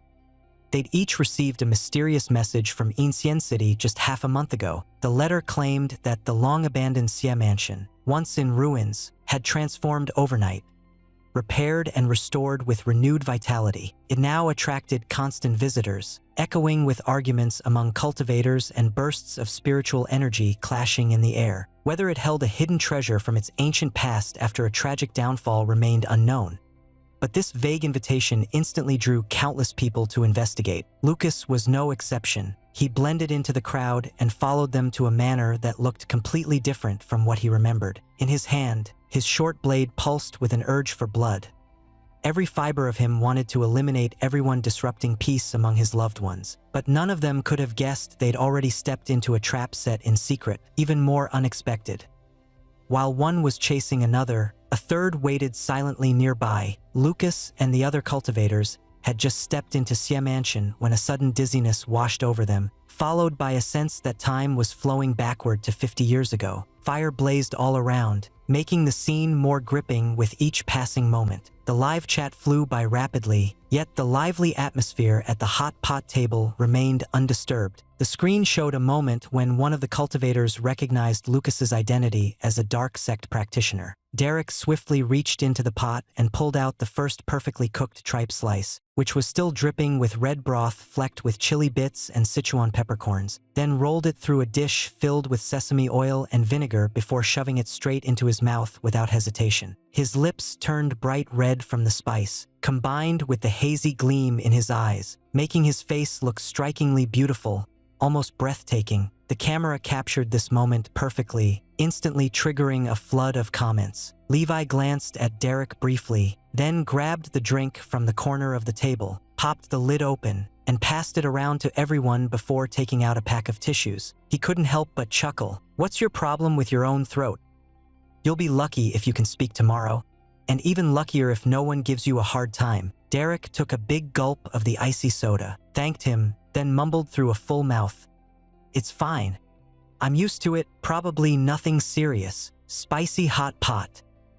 Anyone who eats it just gets the ultimate thrill," Derek said, glancing at the meat platter. "Too bad we don't have spicy beef." Charlotte looked curious and reached into the clear broth to pull out a piece of beef, quickly dipping it into the fiery red soup. As she watched the screen, she pointed at the others. "See that gloomy guy lurking in the corner? That's me." Levi laughed, noted, "Our little supervisor really put in some effort." Austin quietly lifted the fish slices he'd just cooked and placed them into each of the 3 bowls, then asked carefully, "Should these go through the spicy broth too?" "I'll handle it myself, no worries," Derek said with a mouthful of shrimp dumpling, his words slightly muffled. As soon as the comment appeared, the scene on the screen rushed forward. Lucas moved through an endless sea of fire, yet the flames seemed like illusions, never touching his skin. He walked past the long corridor he once thought endlessly long as a child, while the surrounding chaos among the cultivators faded away. The fire grew fiercer, and his inner energy felt like it was being drained dry. He began to feel overwhelmed, desperate to break through the illusions around him but powerless to do so. Around him echoed countless cries of pain, voices of his father, mother, stern and strict elders from long ago, even mischievous children from distant branches. Lucas's anger surged violently. He shouted at the hidden enemy to show himself, vowing to destroy them utterly. But no one answered. He remembered what that cultivator had said earlier. They would all die trapped in this illusion, becoming nourishment or offerings for the unseen mastermind behind it all. Lucas refused to accept defeat. Finally, after passing through the blazing flames, the scene before him flickered, and his vision cleared completely. A gentle breeze fluttered the curtain outside the pavilion slightly, revealing a familiar tall figure behind the translucent bamboo screen. The camera zoomed in on the scene. The roaring wind and fire faded away, leaving only brief stillness before a clear, delicate chime rang out. Benjamin stood upright, his shoulders straight, the belt at his waist forming a slender line along his frame. Fine tea leaves drifted into the Celadon teapot, their soft rustling blending with the steady trickle of water as it poured over them. The delicate fragrance of freshly brewed tea quickly filled the air. The teapot lid scraped gently along the rim, and he leaned down to sniff. His lips curled into a quiet smile. Then, as if sensing the hurried footsteps of young Lucas approaching, Benjamin suddenly turned around. His gentle eyes shimmered like spring water rippling with blooming peach blossoms. "What's wrong with you today?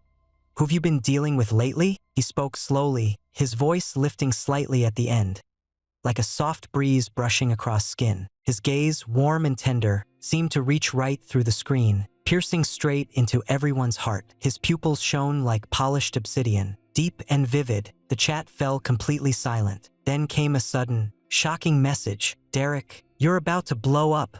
Derek froze at the unexpected message, his chopsticks still holding a piece of beef tripe sprinkled with bright red chili flakes. A smear of red oil lingered on his lips for a moment. The camera caught his stunned expression perfectly. Same face, yet entirely different in spirit from the Benjamin on screen. The live stream blended scenes from both inside and outside the drama. The soothing aroma of tea contrasted sharply with the spicy heat of the hot pot, creating an unexpected sense of depth. The chat surged faster than ever, everyone's attention locked onto Benjamin's brief 10-minute scene. The three people nearby instantly perked up, eyes fixed on the screen without moving. Only Derek remained quiet. After that initial surprise, he lowered his head and kept chewing the bite in his mouth. Even when he glanced up briefly, it was just a quick look at the screen before quickly looking away. Derek felt uneasy.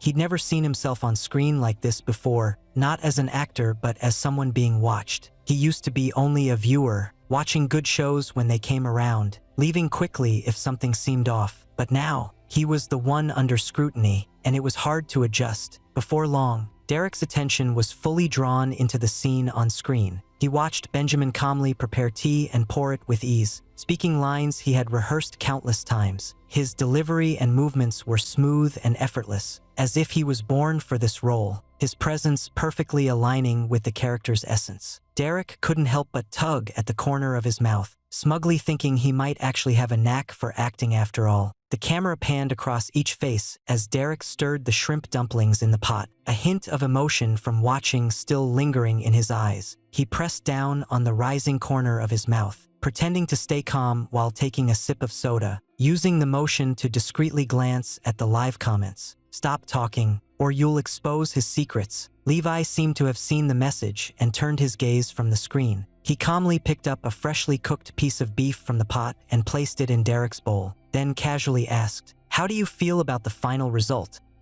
Was it what you expected?" Derek looked up, poking the meat into his dipping sauce while thinking deeply before speaking. "I was a bit worried that the finished version might disappoint viewers." He took a bite of beef, his voice slightly low. "But now it feels acceptable. I remember when Derek first joined a script reading session. He read this very scene. Charlotte said, everyone was deeply moved by the performance. Austin nodded with a smile, adding, I thought he must have prepared for ages before coming. Later I found out it was all done on the spot. Derek chewed the meat as a bit of chili made him cough several times, then took a sip of cola before slowly explaining, it wasn't really improvisation. I had gone over the script many times. He paused briefly, as if choosing his words carefully. I just didn't overthink it. I went with a simple performance. Really? Just like that? Charlotte smiled gently at him and glanced toward Austin. Our Lucas was so touched he almost shed tears. As soon as she spoke, Derek instantly noticed Austin stiffen. Then a wave of heat spread from his neck all the way to his ears, turning them bright red. That's because... Austin paused, stammering slightly. I got caught up in the scene and couldn't quite hold back. Benjamin's story ended at the conclusion of episode. The illusion shattered. Lucas watched his elder brother's form fade before him, countless flashes of light passing by. The flames roared back to life once more. Memories once thought ordinary now became distant, unattainable fragment. Come on, Lucas, Benjamin said with a gentle smile. Don't make your friends wait too long. He cried out desperately, Brother, I don't want to leave. Let me see you one last time. But fate paid no heed to his voice. As the memories faded, Lucas tightened his grip on the short knife. A faint rustling sound reached his ears. He snapped his head up, only to see a small boy standing before him. Chapter end of The Blue Bye. Speaking of which, Levi asked, what do you think was the hardest part about playing Benjamin? Derek thought for a moment before replying slowly. It's probably how his divinity and humanity are intertwined. Levi said in surprise, I've never heard that perspective before. Austin and Charlotte both turned to look at him too. When I was reading the script out of boredom, I'd leave the original novel nearby as background listening. Derek said, his tone suddenly turning serious. Benjamin is a complex character. On the surface, he seems calm and steady, like he could handle anything, even if the world came crashing down. But inside he's deeply torn. He feels like someone who's always on the edge, struggling quietly with himself, and no one else knows it. There's a sense of divinity about him,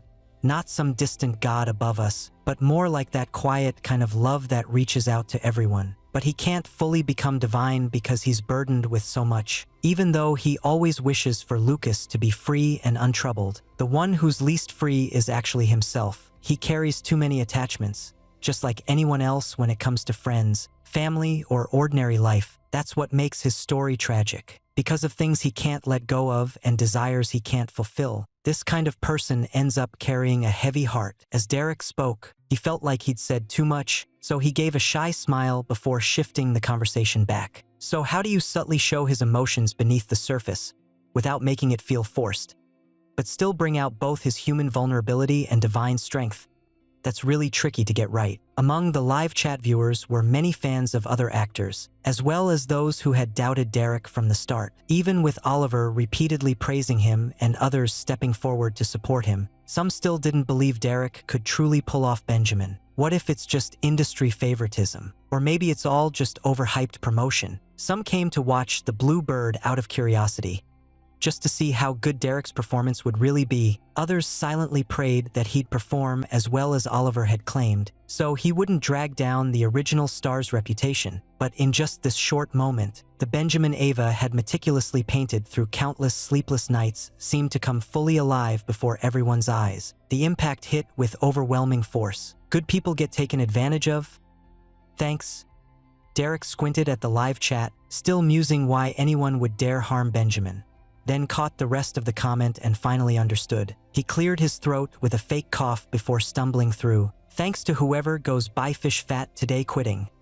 For your concern, you asked about my upcoming projects. Derek glanced sideways at Levi. The casting list for Storm Rising Through the Night hadn't been revealed yet, and he didn't know Mason's team's exact plans. Though admitting he'd landed a huge opportunity felt both awkward and satisfying, he couldn't risk messing up their schedule. But just as he hesitated, Levi reached out and placed his hand on Derek's shoulder. Levi leaned in closer to Derek, his eyes crinkling with delight. Since you've gone this far with the questions, why wait for a better time? Let's do it now. Derek will be teaming up with me again on my next project, Wind Rises Through the Long Night, directed by Mason and starring him as lead. The first film is expected to release during next year's spring festival season.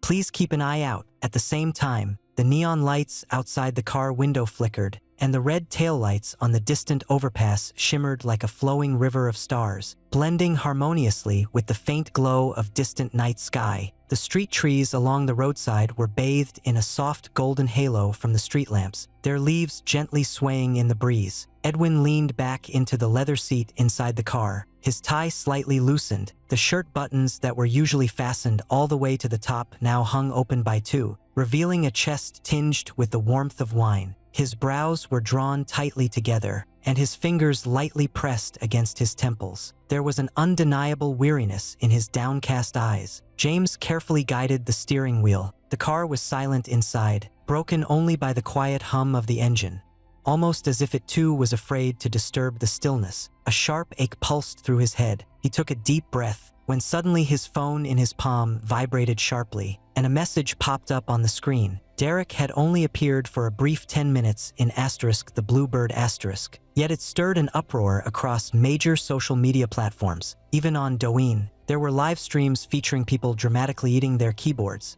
though the streamer wasn't the same fan who had shouted at Oliver online earlier.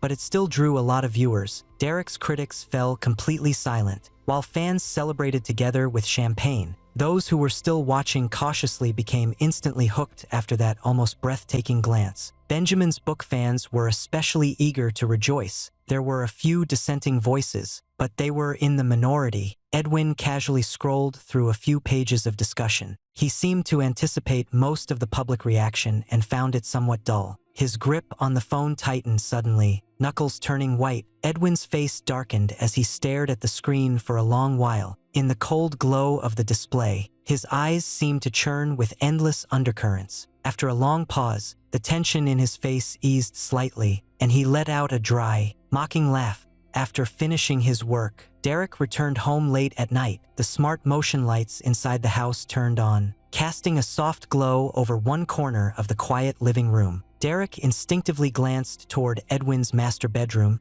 and saw the door slightly ajar, guessing he must have already gone to sleep. Though Derek hadn't been working much lately, he always came home late. Edwin, on the other hand, had an incredibly strict schedule, almost like a monk's routine. Fortunately, their bedrooms were far apart, so they rarely disturbed each other. He took off his coat and headed straight to the bathroom for a shower, not bothering with his damp hair. Afterward, he leaned back against the bed head and started browsing his phone. The live stream tonight received far more response than anyone on set had expected, especially after Levi shared news of their collaboration. Messages flooded the chat so heavily it nearly crashed the platform. Wind Rising Through the Long Night was an original screenplay. On a certain popular review site, only a brief plot summary could be found. Still, everyone knew Mason's last film had failed to make waves at Cannes, so this new project clearly aimed for major awards. For Derek, a performer who'd spent 3 years chasing dreams in the entertainment industry only to return as a newcomer, landing such an opportunity was like having fortune rise from his ancestors' graves. He'd hit the jackpot, and according to Levi, he might even be playing a crucial role. So when Derek opened Weibo, his name immediately stood out at the top of the trending list. Fans spread the news with excitement. Online buzz grew wildly. Industry insiders began speculating. Within just a few hours, he seemed to have transformed from a controversial figure known for past scandals into a promising rising star. Conversations about him flooded social platforms without pause. Yawning, Derek scrolled through his feed for over 10 minutes and spotted a few last attempts from detractors. The critics felt like they were punching into thin air, powerless and frustrated. Derek stared at the comments on screen and couldn't help but chuckle. For the first time in his career, finishing a day's work to receive such widespread approval brought an unexpected sense of satisfaction. Oh no! This feeling was getting dangerous. Getting caught up in praise for his work could only make him more driven, turning him back into a hard-working servant. He couldn't afford to fall into that trap again. Derek stretched his arms and took a moment to calm down before placing his phone on the nightstand and switching off the lights, preparing for bed. Just as the bedroom light went out completely, he noticed unusual sounds from outside. First came the soft click of a door hitting its frame, followed by faint footsteps echoing through the living room. Derek's heart skipped a beat. His mind briefly flashed with urban legends, but before he could dwell on them, it dawned on him. Maybe it was Edwin. It had been ages since the last time Edwin wandered in his sleep. What could possibly be going on now? Instinctively, Derek sat up straight and held his breath, focusing intently on the sounds from the living room. The light footsteps continued, slow and heavy, as if moving without awareness. Worried Edwin might bump into something in the dark, Derek got up to open the door. But as he reached for the handle, a sudden push sent him stumbling backward. The smart motion light outside flickered out instantly, plunging Edwin's silhouette into darkness. Derek couldn't see his expression, but he was the first to catch a faint scent of wine on Edwin's clothes. Though mostly masked by shower gel, the aroma still slipped through as soon as the door opened. Derek couldn't help thinking, what kind of gathering lets a disabled person drink? That's really irresponsible. But when he glanced down at Edwin's legs, which looked perfectly fine, he realized using that word to describe him now felt a bit off. Edwin. Even though Derek knew Edwin was sleepwalking, he still called out softly. Then, remembering his last mistake, he quickly pulled his hands behind his back. As before, Edwin didn't respond at all. He took a step forward, and the mix of faint woodsy scent and lingering wine rushed into Derek's space. Dark eyes fixed straight on Derek's face. Forced to tilt his head up, Derek quietly backed away a little, already thinking about locking the door before bed from now on. But as soon as he moved, Edwin followed without hesitation, stepping forward with quick, heavy strides. By the time Derek realized something was wrong and tried to run, Edwin had already reached out and grabbed his arm. Derek sighed. All right, what do you want this time? Could I at least get my phone? I'd like to record this for tomorrow's explanation. Edwin tilted his head, looking at him with a blank expression. Then he leaned in closer. Derek's heart thudded heavily, and doubts and complicated emotions surged over him like a wave. Derek didn't dare to move, so he gave up trying to resist and instead took the chance to study the other man closely. He rarely stared at Edwin for so long. He seemed lost in thought. In that instant, Time seemed to pause. The darkness no longer felt heavy or threatening. It brought an odd sense of closeness instead. At such close proximity, Edwin's breath brushed against his skin without restraint. Derek felt as though he were being pulled by a force both familiar and strange, his heartbeat growing erratic. "Edwin?" he whispered, his voice deeper than usual, but Edwin didn't reply, still holding him with those darkened eyes, as if watching a creature that had wandered into his grasp. Derek lifted his eyelids and met his gaze once more. It was that same feeling again. The last time had been just like this, treasured, reluctant to let go. What exactly had he been dreaming about, and what was he staring at now? In the dimly lit bedroom, Edwin's expression remained unclear, but the intense presence he exuded felt undeniably real. Derek held his gaze, never imagining that one day he'd be looked at in such a way. Feeling completely under someone else's control, with nowhere to run. "Edwin, please let go." Derek tried to keep his voice steady, but his words trembled at the end. Edwin said nothing. He suddenly leaned in and kissed him. The sudden closeness left Derek momentarily frozen. Derek had never felt anything quite like this. Intense and overwhelming, yet strangely thrilling. Yet the one who caused this unfamiliar feeling stayed silent, making it feel like all the chaos was just a private performance only he could see. By morning, after another night had passed, he'd remember nothing at all. Only he would be worn out by the long night and unable to sleep, left with the burden of keeping this secret when he finally woke up. Derek thought about it and suddenly felt a little hurt. "Edwin," Derek called out again, his voice now laced with embarrassment he could no longer hide. Yet there was still no reply. Only afterward did he realize how much trouble he might have caused. What if Edwin woke up now? He'd be left facing an even more overwhelming and awkward situation. How was he supposed to explain this situation to Edwin? Would Edwin believe me if I told him I came to my room and kissed him in the middle of the night? "Derek," Edwin whispered softly. Why had he called him? Was it in a dream? After a long pause, he saw Edwin lift one corner of his mouth in a teasing smirk. "Good night," he murmured softly, his voice rough yet unusually gentle. Then he turned toward the door and walked away, moving as quietly as a shadow. Derek stood frozen until the smart light outside flickered on again and then off once more. Only then did he tremble as he reached up to touch his lip, as if trying to confirm whether what had just happened was real. "Going crazy?" "Seriously," Derek muttered to himself, yet the flush on his face wouldn't fade. He clenched his teeth and muttered, "Does having a valid reason mean you can do whatever you want?" So annoyed, furious, he leaned against the wall for several minutes, trying to calm down. The cool surface did nothing to soothe the heat in his body. Before returning to the bed, Derek carefully closed the bedroom door and double-checked the lock before finally lying back down. He couldn't settle down, and as soon as he closed his eyes, the scene from earlier kept playing in his mind. Why did he just walk away so easily? How could he stay so calm? Derek tightly shut his eyes, trying hard to force himself to fall asleep. He tossed and turned in bed, lying on his side, covering his ears and shutting his eyes tightly. Everything out of place had led to a dream that was just as strange and disconnected. Derek ran. Running away might be shameful, but it works. At dawn's first light, he hurriedly left Edwin's apartment.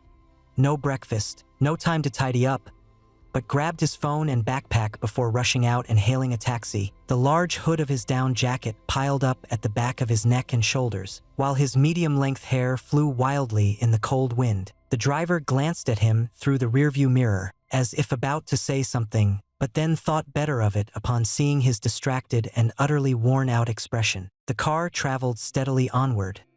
Outside, the street scene gradually came into focus, and a morning chill seeped through the window. Yet Derek felt no cold at all. Just as they arrived at the studio, he finally snapped back to awareness and sent Jack a message saying he wouldn't need to come pick him up that morning. A faint golden glow had just begun to appear on the horizon. The staff hadn't arrived yet, and even the front door was only slightly ajar. Derek pushed it open, and his footsteps echoed unusually loudly in the empty room. He found a spot in a quiet corner, set his bag down nearby, then spread out the script on the table. This was the first time he'd ever arrived before anyone else at work. Even during the toughest days of his senior year, he hadn't put in this much effort. Just thinking about it felt like something that could inspire a national story. The read-through was scheduled for 9 o'clock, and there were still nearly 2 hours to go. He propped his head up with one hand, dragging his eyes over the lines in the script. Yet the familiar words suddenly seemed like a foreign language, even more confusing than calculus. He stared at the script, trying to focus, but his mind wouldn't cooperate.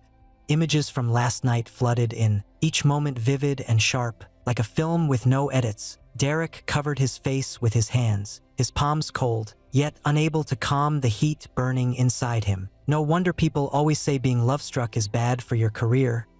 Part of him wanted to hate himself for it. As time passed, sunlight streamed through gaps in the curtains, instantly chasing away the room's quiet chill and replacing it with a growing warmth. Staff members began arriving one by one, and the studio slowly came to life. Someone waved at Derek. "You're here early." Derek looked up and managed a polite smile. "Woke up early, so I decided to come in first." "Such dedication," the person said with a laugh, then quickly walked off to attend to other tasks. Derek looked down at the script spread out before him. The smile faded fast. He couldn't tell which word hurt more, love-struck or dedicated. He mechanically turned the pages, while voices and footsteps filled the air. As the studio grew busier with activity, his thoughts remained stuck in last night's turmoil.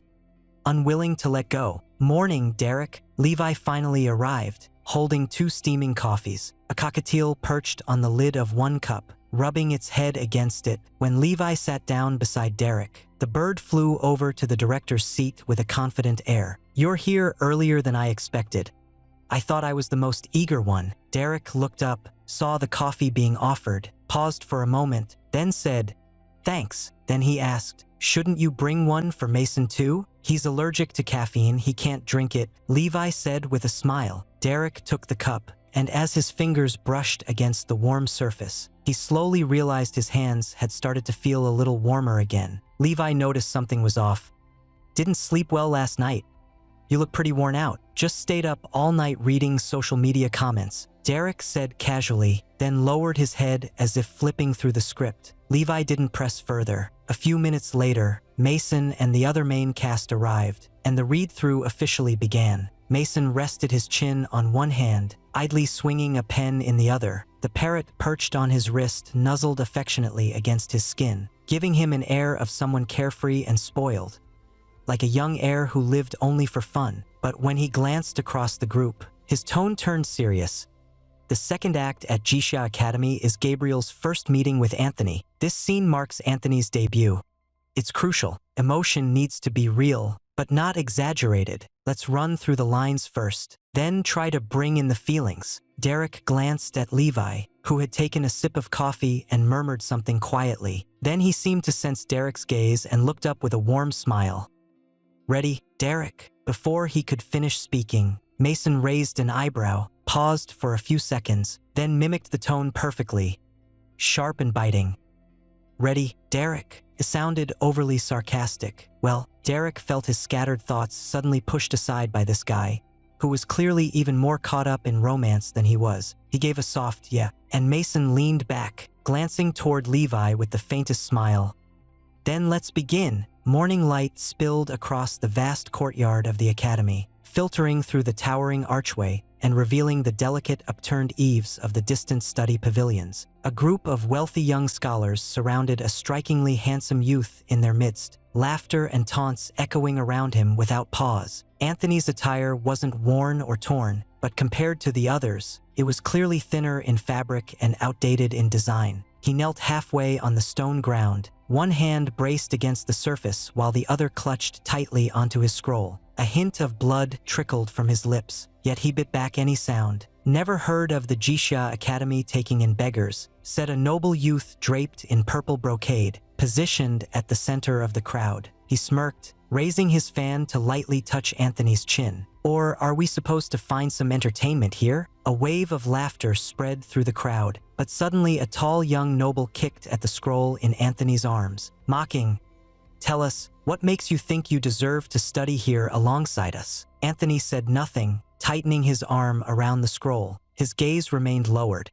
He didn't meet anyone's eyes or offer any defense. A few strands of hair fell over his face, hiding a pair of sharp, eagle-like eyes.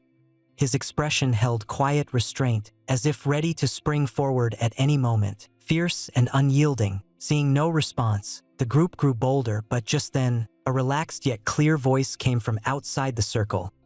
Who forgot the rules of Jixia Academy? The crowd turned in annoyance and saw Gabriel approaching with calm steps. He wore a white robe over a light smoke blue cloak, his waist adorned with a translucent white jade pendant. A black-handled fan with red blossoms rested lightly on his palm as he walked.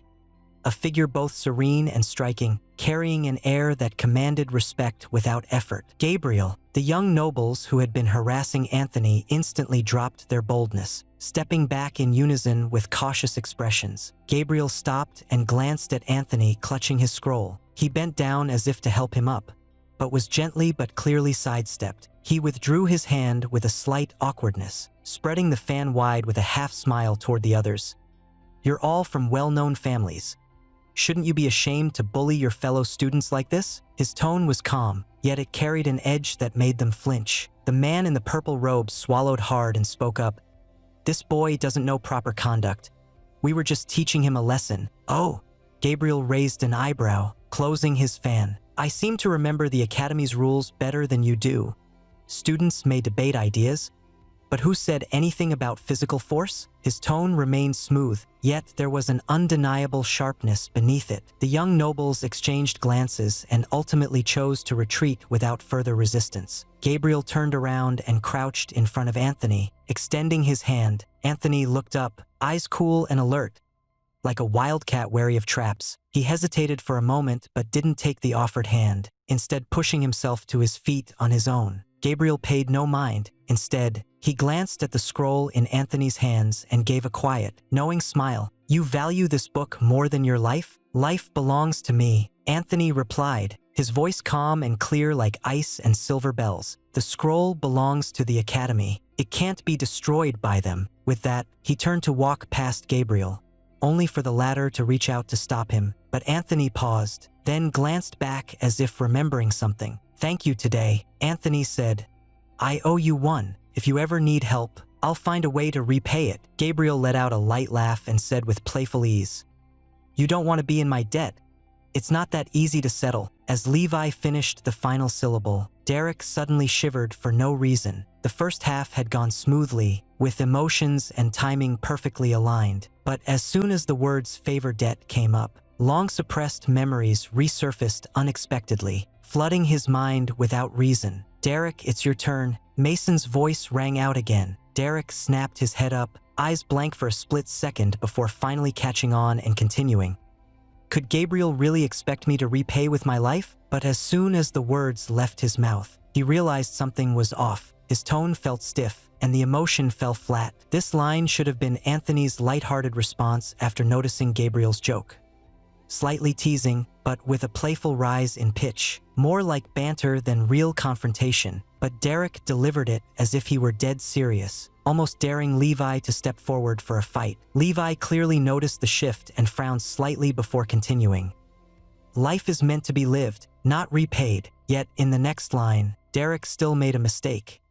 Even mispronounced one word. Mason set down his pen and looked up at him, quietly warning, "Daydreaming is a serious distraction in class." Derek said, "Sorry, I'll try again." The second attempt finally passed, though his performance in the second half was clearly below his usual standard. During the break, when Derek stood up to leave, Mason gave Levi a subtle glance. Levi immediately understood and, as he passed by, felt the light touch of Mason's hand brushing his wrist, then fingers sliding gently through his gaps before lightly curling around it. "Go quick and come back fast," Mason murmured softly, rubbing his arm slightly. Levi pulled his hand back and lightly traced a finger under Mason's chin. Meanwhile, Derek had gone to the restroom to splash some water on his face. He was already opening his phone, wondering if he should order a strong iced coffee just to wake up and clear out the fog in his head. Cold water ran down his jawline, dripping onto the marble sink surface. But before he could place the order, he jumped in surprise as Levi suddenly appeared beside him. Derek took a couple of deep breaths and asked, "Why are you here too?" Levi said, "You've been distracted all morning. I was asked to come by and check in on your state of mind." Derek asked, "Is our crew really this considerate? Do we actually have this kind of support?" "Exactly." Levi leaned casually to the side with a half smile. "I can't help but worry more, after all. He's poured so much into this film. I naturally have to look out for him. Then he should probably give you an extra paycheck." Derek joked. Levi let out a soft chuckle but didn't reply.